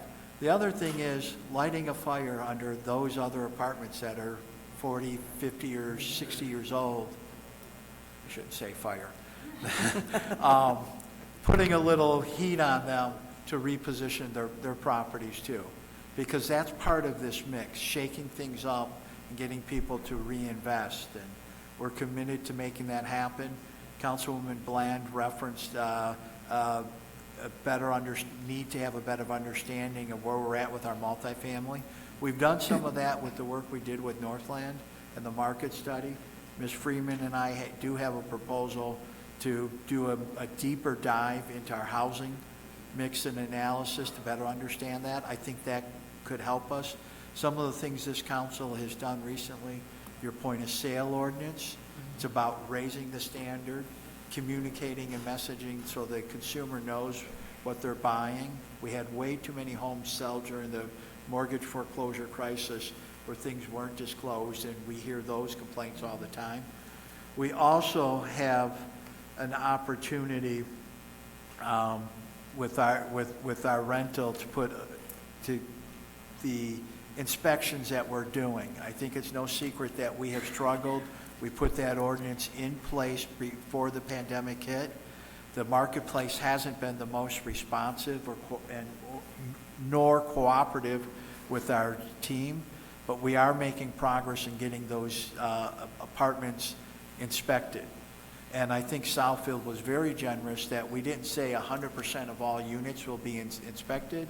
At Councilman Brightwell's insistence, we were very Drucker-like in our approach. We did a random selection of those where 1 out of every 5 is being inspected, and we're learning a lot about our marketplace. So I think we're doing a lot of the right things, but that question, I'm still amazed that no one's dug deeper. Why were we the 2 communities that had an increase in our population? And it's taking these alternative approaches with housing. People look at Southfield and say, oh, you're fully developed. We have plenty of opportunity to reposition ourselves and continue to grow our population. So the administration is supporting this brownfield project, and we hope to have your vote tonight. Thank you. May I just make interject one other thing? To Councilwoman Bland, our assessor has done a great report on our apartment complexes that can be made available to you. It's quite informative. Thank you. Councilman Mandelbaum. Thank you. When do you plan, should this go through, to start your construction and plan to be open? So we have started demolition on select floors. So really we're ready to go right now. And I think that our typical turn is about 8 months. If the building inspections office was open to a phased certificate of occupancy process, we would finish all the first floor with all the amenities and everything, and then open up floors as we go. So that might make opening come 5 to 7 months from now. But we have found who we want our mechanical contractors to be and the local tradesmen to build this. So we are ready to go. Okay, thank you. Thank you. Are there anything further from the council? Otherwise, I'll entertain a motion. Madam Chair, Yes, sir. I'd like to move approval of the Brownfield redevelopment plan and tax increment financing plan and development and reimbursement agreement for West 11 Mile redevelopment at 27200 and 27300 West 11 Mile Road. That has been moved by Councilman Mandelbaum, supported by Councilwoman Haynes. Is there any further discussion? Otherwise, all in favor? Aye. Any opposed? Motion carries. Thank you. Thank you very so much. Thank you.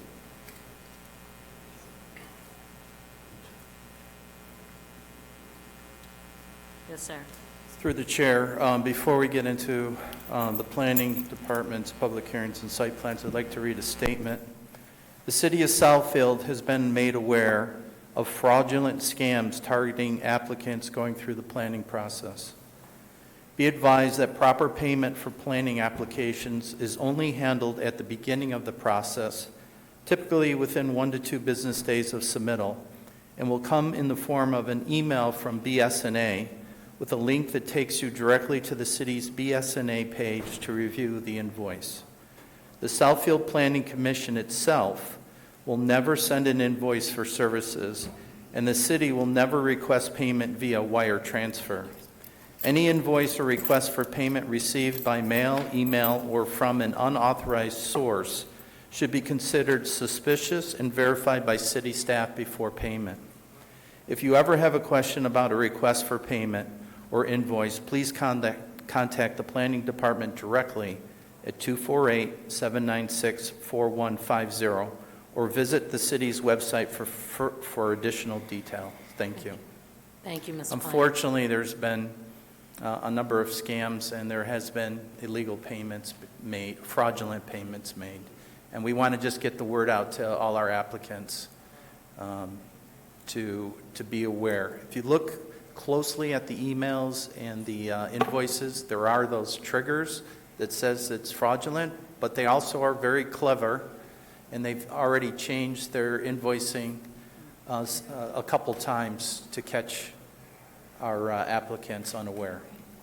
Thank you, Mr. Planner. Mr. Brightwell has. So Terry, how's this communicated, other than this So- form here, how's this communicated to the applicants? Ms. Janelle Hearns has put a notice on the website. We have been in touch with our police department. They're doing an investigation. We have contacted all of our recent applicants. We're going to go back as far as 2 years to get the word out. We're making these statements and declarations at our planning commission, council, and all our other meetings to try to get the word out. This is just something that happened recently. We believe AI is being used to scan our public notice information and our agendas, and they're being very clever in how they do it. Okay, well, I was just curious, is there any face-to-face communication, and/or passing on that statement on to individuals? Well, we've been immediately in touch with our recent applicants to notify them of the scam, and in a couple cases, they have mailed the check to us so that it's brought it to our attention. One of our applicants was suspicious and contacted our office, but unfortunately, someone has wire transferred money after the fact to one of these fraudulent operators.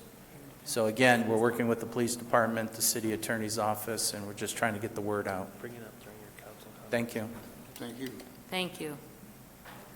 Council, next on our agenda is a motion, consideration to postpone the next public hearing for Kroger Fuel Station. Does anyone want to offer? What date? Through the chair.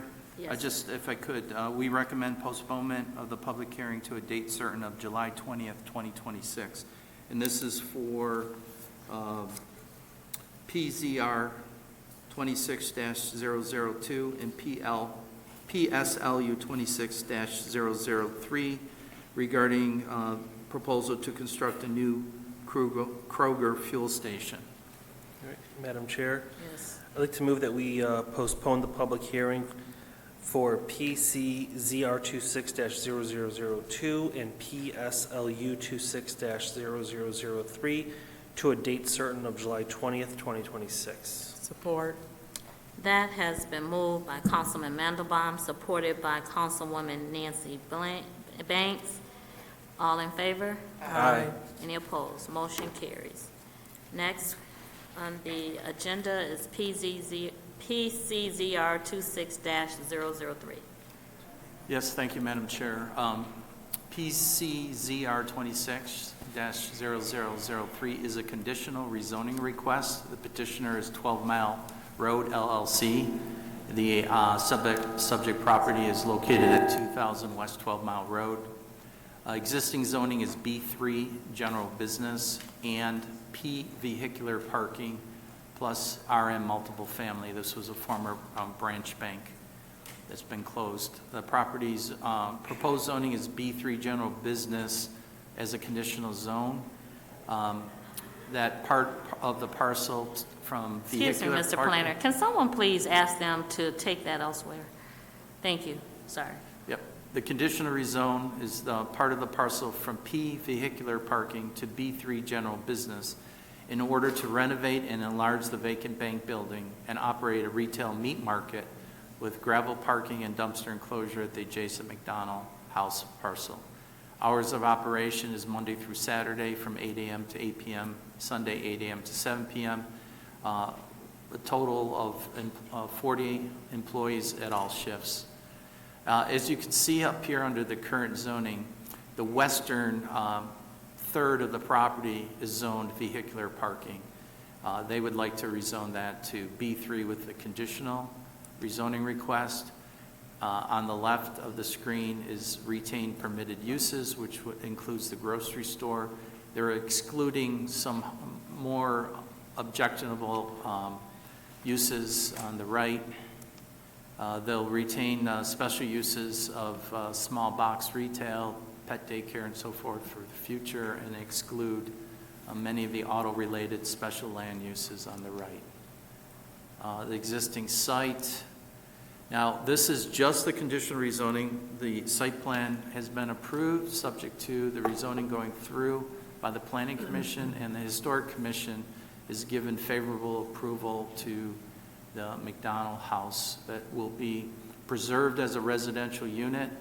One of the managers of the grocery store and his family will live and maintain it in its residential historic character. The existing branch building will be enlarged from approximately 5,000 square feet to 8,000 total square feet.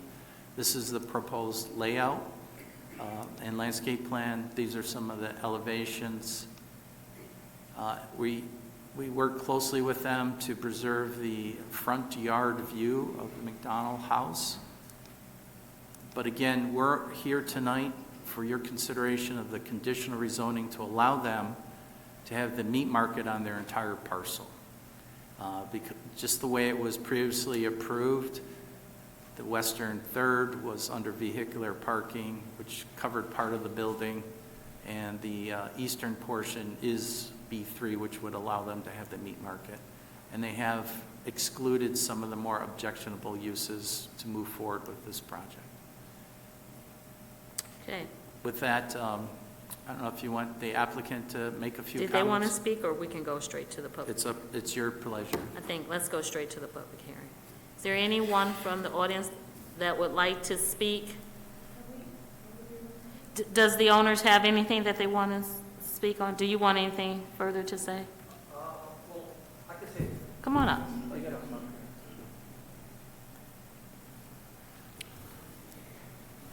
Hello, my name is Devon Yelda. I used to be a City of Southfield resident, and I'm excited to come back to the area.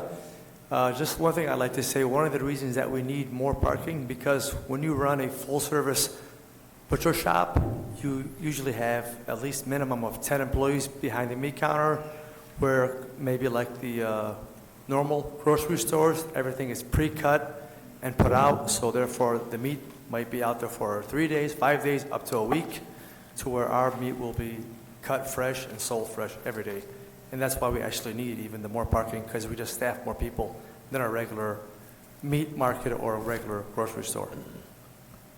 And that's really all I have to say. Okay, thank you. You can have a seat. If I could, I want to address one of the comments that came up earlier. I looked at the Institute of Traffic Engineers for average vehicle daily traffic on the bank versus the proposed meat market. So the bank typically has 100 trips per day per 1,000 square feet of bank space. That includes drive-through teller, lobby, and walk-ups. At 5,000 square feet, that equates to 500 trips per day on average. The meat market is larger at 8,000 square feet, but the vehicle trips per day for butchers and specialty markets is as low as 20 to up to 60. So if I take even the maximum of 60 times 8,000 square feet, it's 480 trips per day. So again, based on the Institute of Traffic Engineers, this site will generate less traffic per day than what it was when the bank was fully occupied. Now, I know they have Sunday hours, so that's a little bit different. But as far as overall increase of traffic, we don't see that as being an issue at 12 Mile and Evergreen. Okay, thank you, Mr. Planner. You can have a seat now. So I will open this up to the public. As a reminder, this is from moving from vehicular parking to B3 general business, not to discuss this as the business. That is not being brought before us. Please give your name and address again. Can you put the permitted uses screen back up there, please? Pamela Jarrow, P.O. Box 155, Southfield, Michigan, 48037-0155. My telephone number is still 248-346-0439. If I remember correctly, a couple of years ago, and when I say a couple of years, it could be maybe 10 or 12 years ago, there was an issue with the developer about switching to a B3. I just hope that for this conditional rezoning, that you are very specific about the B3 and what cannot take place. So if this is a meat market, it won't turn into something where products are being sold out of the meat market that's not conducive to what a meat market is supposed to sell. The other thing that I would hope that the petitioners would be concerned about, you see a lot of shopping carts on 12 Mile Road near the gas stations, which says that seniors are walking to the grocery store and taking these carts, some of them, to their house because they can't carry all their grocery. I would hope that this petitioner would work with Southfield Parks and Rec and the Senior Center and the smart buses that they use to transport the seniors to maybe have a day where you would go to like different senior housing complexes, take the bus, and then take the residents to the meat market. So that would alleviate any potential traffic jams. It would be nice for the seniors not to have to feel the need to take the shopping cart. And people need to realize for every shopping cart that comes up missing, that cost goes on the food. So they do have what we used to have in New York, shopping carts that they sell at the dollar store and at the grocery store. And I would encourage anybody to go get their own shopping cart as opposed to taking it from the store. And then when you take it near your house and you leave it there, it's not a good look. So I just want them to consider that and just be good corporate citizens. Don't just come and get what we have in our city and our business and not give back to our city, supporting some of our city events and community events. And when you have a ribbon cutting, invite the whole public. Invite the people that you want to do business with you and not just elected officials. This should not be a private ribbon cutting. Thank you. Thank you. Is there anyone else that would like to speak on this item? Is there anyone else? That being said, I will close the public hearing. Mr. Planner, would you like to speak upon anything specifically, items that may not be related to what they're really opening the store for, butcher? Yes, the other comment that came up about notification, so I'd like to address that. As you know, we send out notices to all residents within 350 feet of the property. If they're a multi-family complex of a certain size, we notify the management company as well as the owner, who then is to distribute it to the renters. We publish our public notice in the paper of record. It's posted on the clerk's bulletin board. It's posted on the city's website. And as you're aware, we have a public hearing at the Planning Commission, which we notify everybody for, and this is a second public hearing. So we go above and beyond what the state requirements is for notification. Thank you. What about any of the excluded items that Ms. PG brought up? Did you want to speak to that? No, I think we're pretty clear with the conditional rezoning on what is permitted and what is excluded, which I included on the list. Counsel? Mr. Brightwell? Terry, well, anyway, this is probably for the proprietors. This is, I'm impressed with this, and I appreciate your presentation last week. How often, and this is a kind of crazy question, but how often will you be inspected? Say it again, I'm sorry? How often will you be inspected by the Board of Health? The health department, how often will you be inspected? You know, as you a food. I think it's standard that they come at least once a year, to be honest with you. That's all? Well, it's through the state health department, right, or county. So they will inspect once a year, and they can, if they get complaints, they can do surprise inspections. I don't know if the building official's still here, but the health department regulates the inspections. It's just a general question. It gave me, okay, thank you. Once a year, that's good. Okay. At least. I'm done, yes. Thank you. Councilwoman Haynes? Yes, so you are the owners of the store in Detroit, right? That's correct. My son was just there. Okay. And bought quite a few items from you. The question I had too is I know that you're selling meat, and when a person goes in the store for meat, sometimes they're looking for other things. So can you explain to us, please, some of the other products that you may have for sale in your store? Sure. So we specialize in quality produce. We get trucks delivered every day also.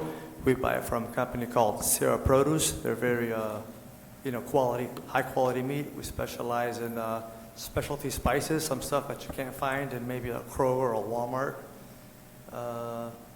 I guess you can get condiments.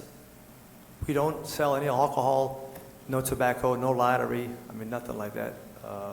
No liquor, obviously.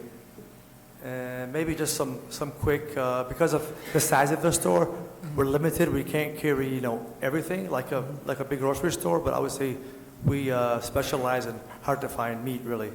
Okay. Yep. The other question is, being from Louisiana, will you have any particular spices, like the seasoning and all from the southern states that we kind of find hard to get? We actually carry a huge variety of spices. Lots of them actually are from that region, to be honest with you. Lots of the southern smoked meats also that you can't find in lots of stores also. Okay, thank you very much. Yep. Thank you.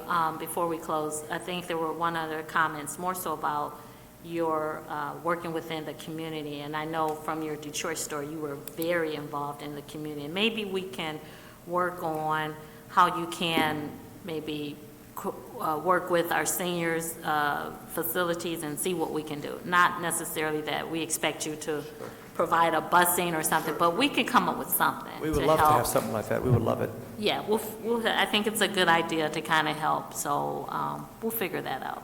And like our store on 6 Mile, the shopping carts can't pass the front of the first, I think, 2 or 3 parking spots. Okay. So baskets don't even go into our parking lot at all. Okay, we appreciate that. We want to keep that area, all areas free of baskets, so. Okay, with that being said, Council. Madam Chair? Yes, sir. I'd like to move approval of PCZR 26-0003, the request to conditionally rezone the western part of the parcel at 2000 West 12 Mile Road from vehicular parking to B3 general business. Support.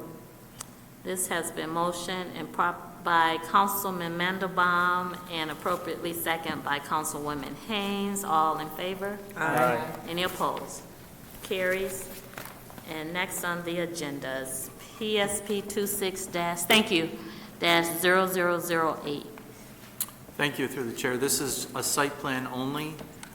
It's coming to you because it exceeded the threshold which triggered the community impact statement. Existing zoning is RC Regional Center, located at 28100 Franklin Road. It is the former Embassy Suites Hotel. It is a permitted use for mixed use, including apartments and services of supportive housing for individuals aging out of foster care. There are 175 dwelling units proposed and a variety of amenities and support services. Again, it has proper zoning.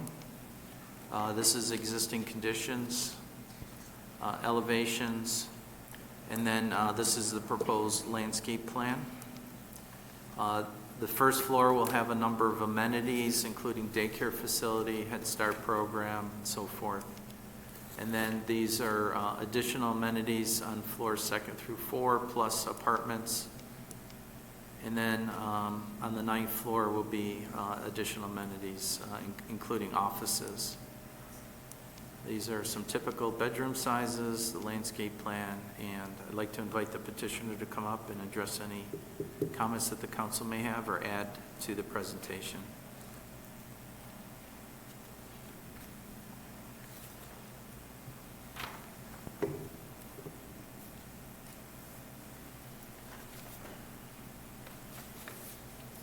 Good evening, Council. I'm sorry I'm getting over a virus. My name is Jamie Fitzgerald. I'm with the new foster care that represents a programmatic element of the residents we'd be supporting. My address is 1615 South Telegraph in Bloomfield Hills. Thank you. My name's Tom Beauchamp. I'm with Henry Ann Construction. I'm here on behalf of the developer of this project to answer any questions construction related. My address is 1615 South Telegraph, Bloomfield Hills.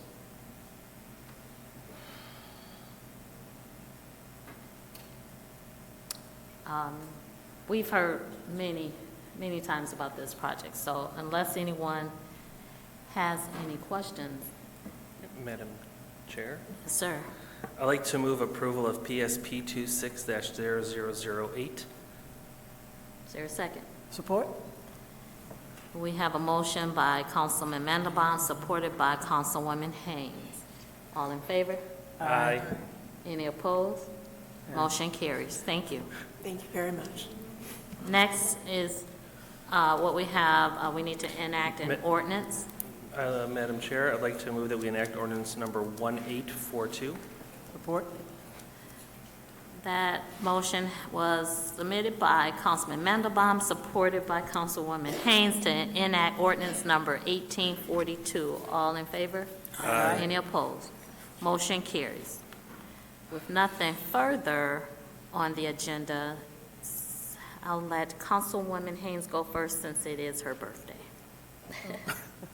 I was trying to make sure Zelanya was here, but I think she apparently she's left. gone, But I wanted to thank her for her presentation and just to put it out there to let people know that if you're involved in any type of entrepreneurship, that she is a good contact person. I was invited to the pitch that she had recently at the Southfield Public Library, and the person that won actually was one of our vendors at the America 250 celebration, and that's Cherie Savage, who has a color museum. And she won, she gave an excellent pitch, and the other contestants were great. It was such a nice event, and I know that a lot of times we hear that there's not a lot of involvement in entrepreneurship. Well, this is a person to contact and just spread the word and get involved. She is doing a boot camp. Like I said, I watched her when I was on the chamber. She first was starting then, and her organization has grown to have sponsors, and like she said, she has put people through boot camps that they don't just have a so-called hustle job. They have come into the full fledged of entrepreneurship, and I think that's a great asset for the city of Southfield, and I commend her for her efforts and her board for what they do. And one of the things I also wanted to talk about, one of the residents that's here today, Ms. Selden, sent me a text message about a 4x6, or maybe smaller, strip of paper that was posted on the mailbox. And I got one posted on my mailbox as well. First of all, according to the law, no one is supposed to post anything on anybody's mailbox other than the United States Post Office. So anything that is posted on a mailbox is against the law. But I'm really bringing it up because it was misleading in saying, I want to get into all that it says, but what it was basically saying, if you want to have your mailbox changed to do something in particular, and it was very misleading, and it didn't say it was a cost, but there's a cost involved in it. And I just want to put that out there to the neighborhood associations to make people aware. I will have it up here. I just don't want to go into too many details about it. But the main thing is, even with neighborhood associations, I tell people, do not put anything in the mailboxes for your residents in your neighborhood. It is against the law, and I did pass it to Mr. Woodward, and the United States Post Office will be contacted for that. And my last thing I wanted to talk about was a great congratulations and a huge thank you to the employees and volunteers for the America 250 celebration that we had. We had a little rain, but we weathered the storm, so to say, and it was a very nice celebration. And the thing I liked most about it, it ranging from the fife and drum to the speakers. We had the reenactment from the speakers. We had the craft. We had the color museum, and it was just a nice program for our city. And you know, as a person that was not born in Michigan but born an American citizen, I was somewhere and I said I'm proud to be an American. And you know, one of the things that the mayor said at the event was that, you know, even though the Constitution was written and there were some flaws in it because it didn't include all people, America has come a long way. And even at that time, I always have the saying that goes, what sometimes some people mean for evil, it always gets turned into good. And the great part is that we have a diverse culture of people, and we just celebrated Juneteenth, which I think is very significant that they were right in line with each other to show that within the culture, the struggles and the things that have happened, we have contributed as a people of African American cultures and various cultures, Jewish culture, Chaldean culture, to this United States of America. And a lot of people have a lot to say about America, and I will say this. We have a place now where people are dying to get here. So that's a lot to say about where we live. And I'm proud to be an American. I'm glad to live in the state of Michigan, and I truly celebrate Independence Day because of the heritage that I come from and the struggles that were made. And there are things that, as a culture, as an African American person, that our people died to not be able, they weren't able to do, that I can say we now are able to do those things. And this is because we live in America. Not to say that everything is right, but some of the wrongs have been corrected, and we are working together, even in our city, to correct those things and to work together culturally to respect the differences, appreciate the differences, and to celebrate each other. So just want to say happy 4th of July, and let's remember that when we're out there. On Mackinac Island, we talked about coming to a common ground, and basically that was saying that even if you have differences in your political beliefs, find the things that you can agree on and respectfully disagree with each other, but support each other as neighbors, as citizens. And the story I use is 9/11 always. When the incident happened there, nobody asked, what color were you, what were your beliefs, what party you belong to, and let's not take a tragedy for us to have to remember those days and those things when we're celebrating here in the state of Michigan, the country of the United States, and the city of Southfield. Thank you very much. Councilwoman Bland? Councilwoman Banks?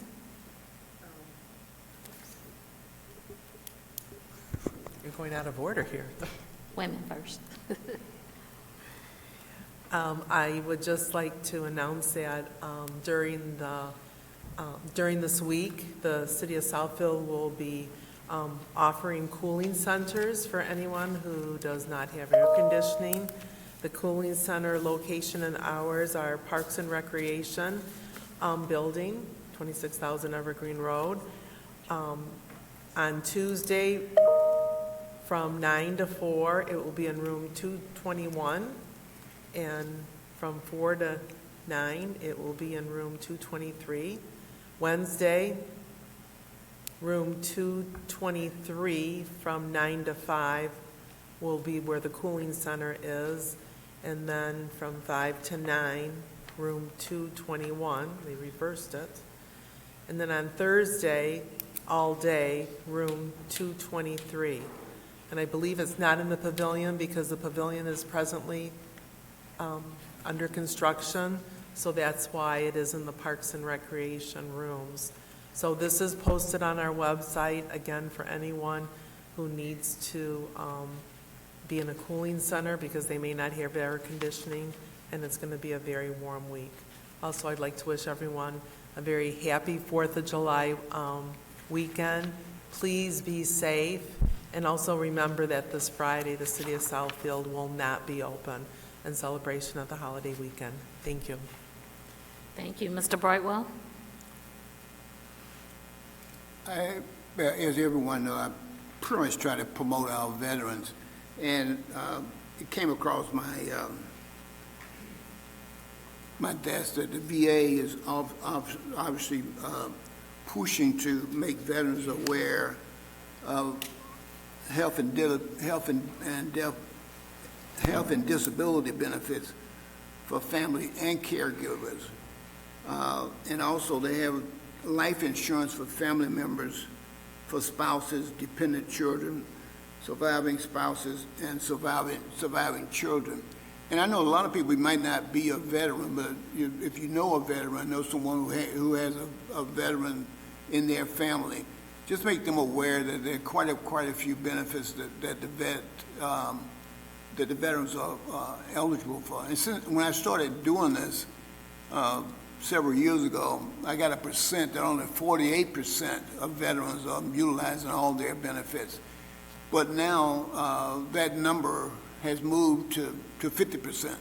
So the usage is increasing, and we like to just say we're assuming it's increasing because of the spoken word that's being provided to the veterans who are out here and also to their families.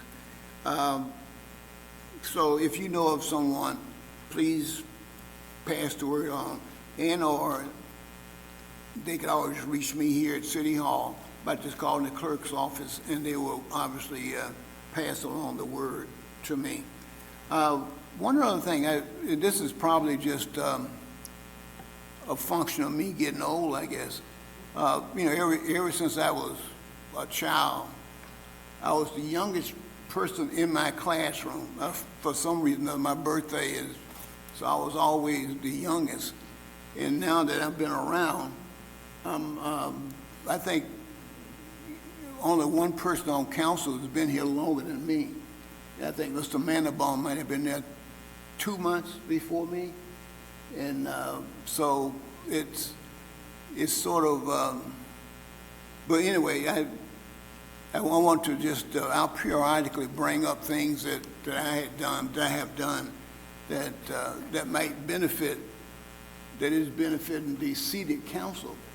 And so I'll just start off and just give one right now, and I'll give others as we go along.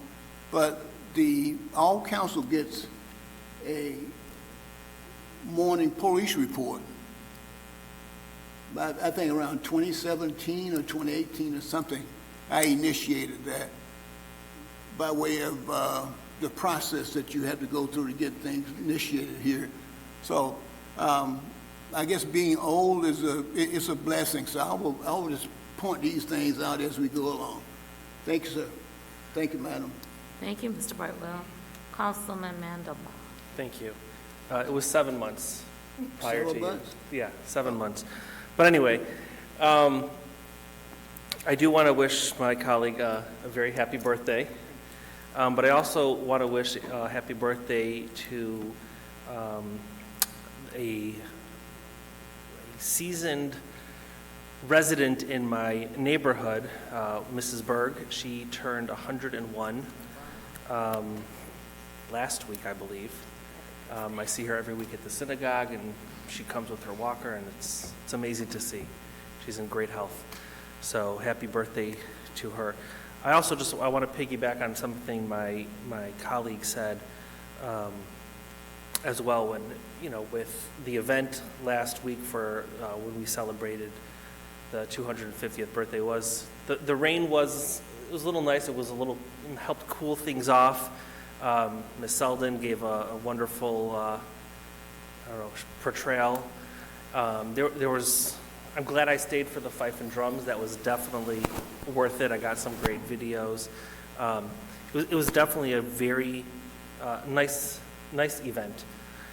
Although I do want to get Mr. Zorn on those stilts. I think that would be fun. But my colleague Councilman Haynes mentioned being civil, and I think that's something that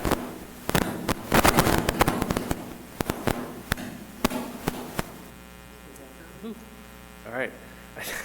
I think that's something that I think sometimes we forget. We get very passionate about our beliefs, about our wants, about our thoughts. And I think sometimes that passion comes out in disrespect, or it comes out as argumentative. And all of us here on the dais, we're here to help the residents. We're here to help the city grow. And we may not always get along. We may not always agree with residents. We may not always, I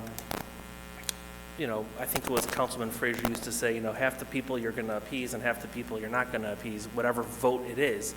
And that's fine. That's part of how our democracy and our system works. But we always have to remember to be cordial.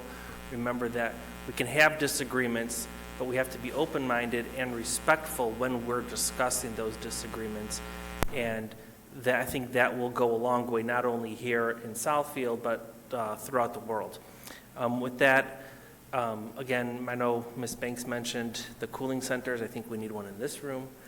But wishing everyone a very happy and safe 4th of July holiday. Please be careful with the fireworks.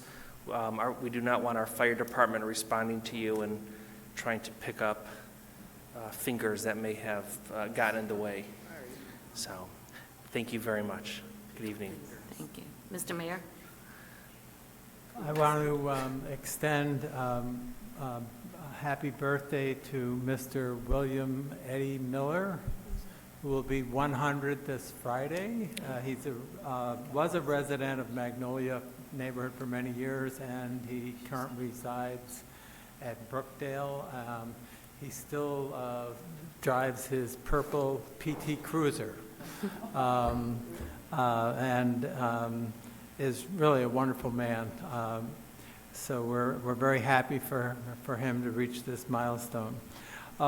Much earlier in the meeting, it was mentioned about the ballot issue on the August 4th primary election ballot.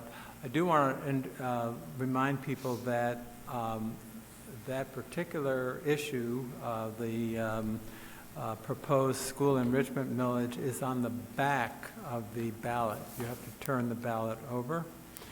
Also want to mention that we held our second meeting with Mayor Sheffield last week. She has organized a meeting of mayors of the surrounding cities for interfacing with, it's all about the success of our metro area. And so I salute Mayor Sheffield for instituting this exchange. The participation of surrounding communities has been very strong. The tone of these meetings has been great. We will be meeting again in August. We're meeting every other month with dialoguing.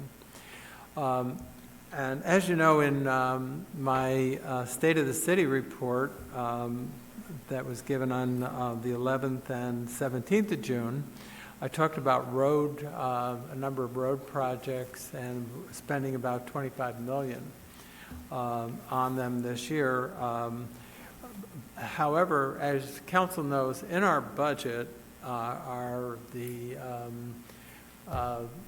set-aside funds for road repair, the concrete repairs, and blacktop repairs. So work is currently underway, and this was brought to council's attention some time ago, or several weeks ago.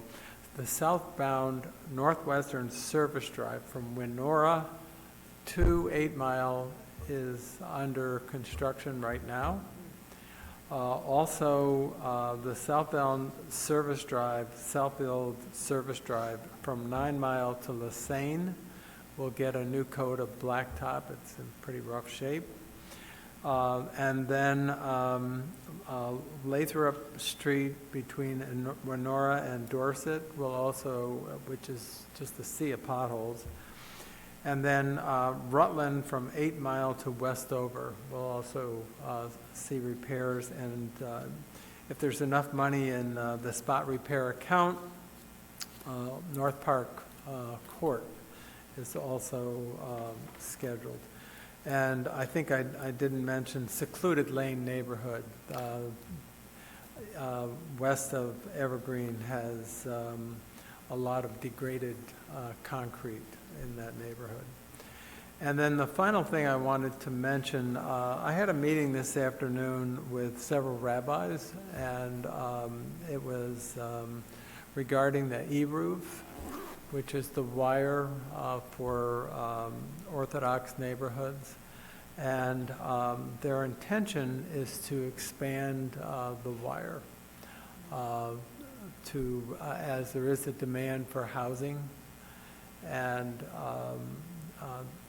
this was both from Young Israel as well as the 10 Mile Greenfield area. They're looking to extend the wire so to be able to walk to Myers or Tel 12 and to Providence Hospital within the E-roof to expand that. So just want to make you aware of that. That's my report for this evening. Thank you. Mr. Administrator? Thank you. I want to just some information on the fireworks. The dates before the 4th of July, June 29th, today through July 4th, are permissible under state statute from 11 a.m. to 11:45 p.m. The 3 a.m. in the morning should not be happening. And again, I cannot stress, as Councilman Mandelbaum has said, that people exercise safety. They're not to be lit in public parks, schools, streets. They're to be lit on public property. But please be considerate of your neighbors, our pets, people with post-traumatic syndrome, and such.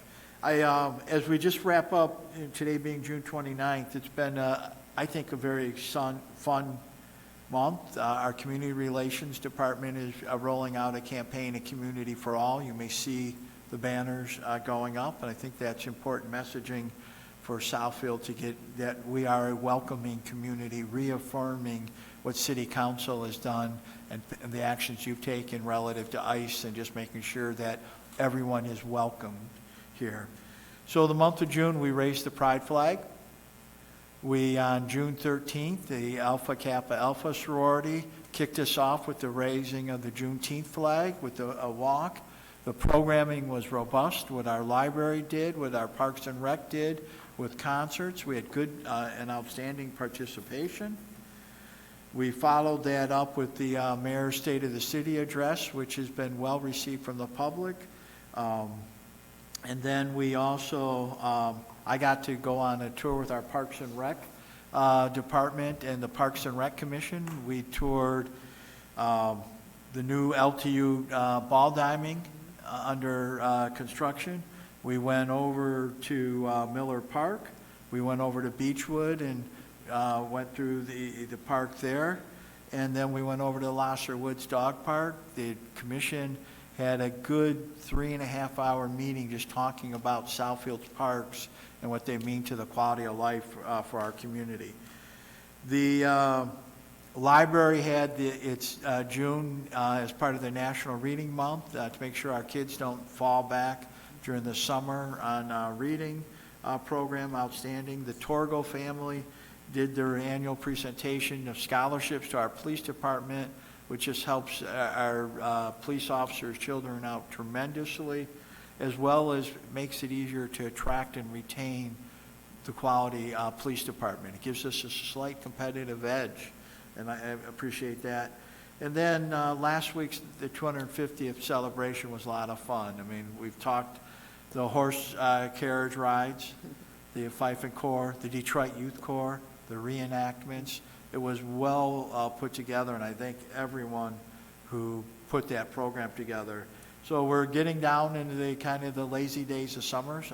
We're going to be going down to 2 schedules. Council has a retreat coming up on July 17th, and we are struggling with the mechanical issue in our buildings. One of our chillers is out, and trying to get people through this heat wave, in particular our employees, but still be able to handle the needs of our constituents.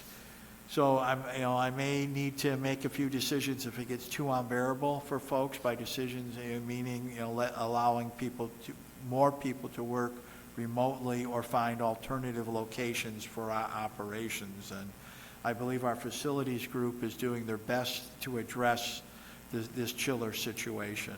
So, thank you. Thank you. Madam Attorney? Yes, good evening, Council.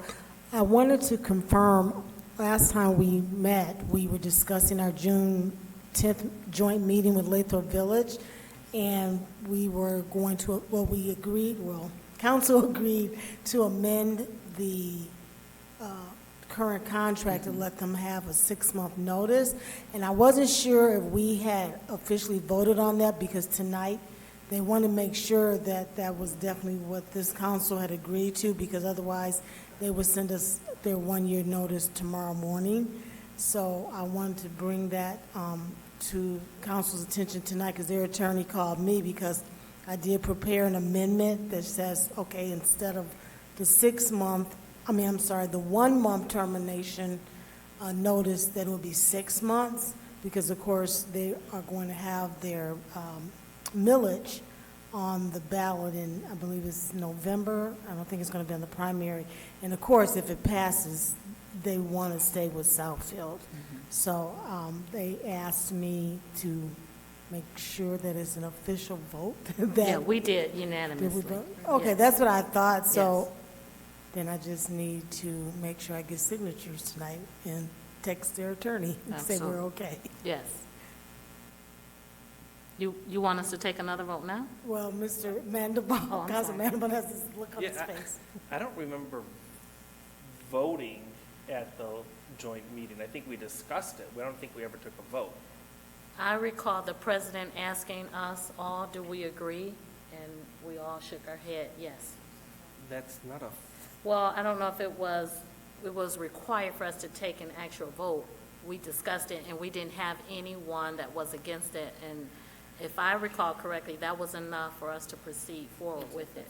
I would say to take a vote, because it amends the standing contract that we have, and I did prepare an amendment that they signed. So since we are changing the contract that's in place since, I want to say 1989 or 1979.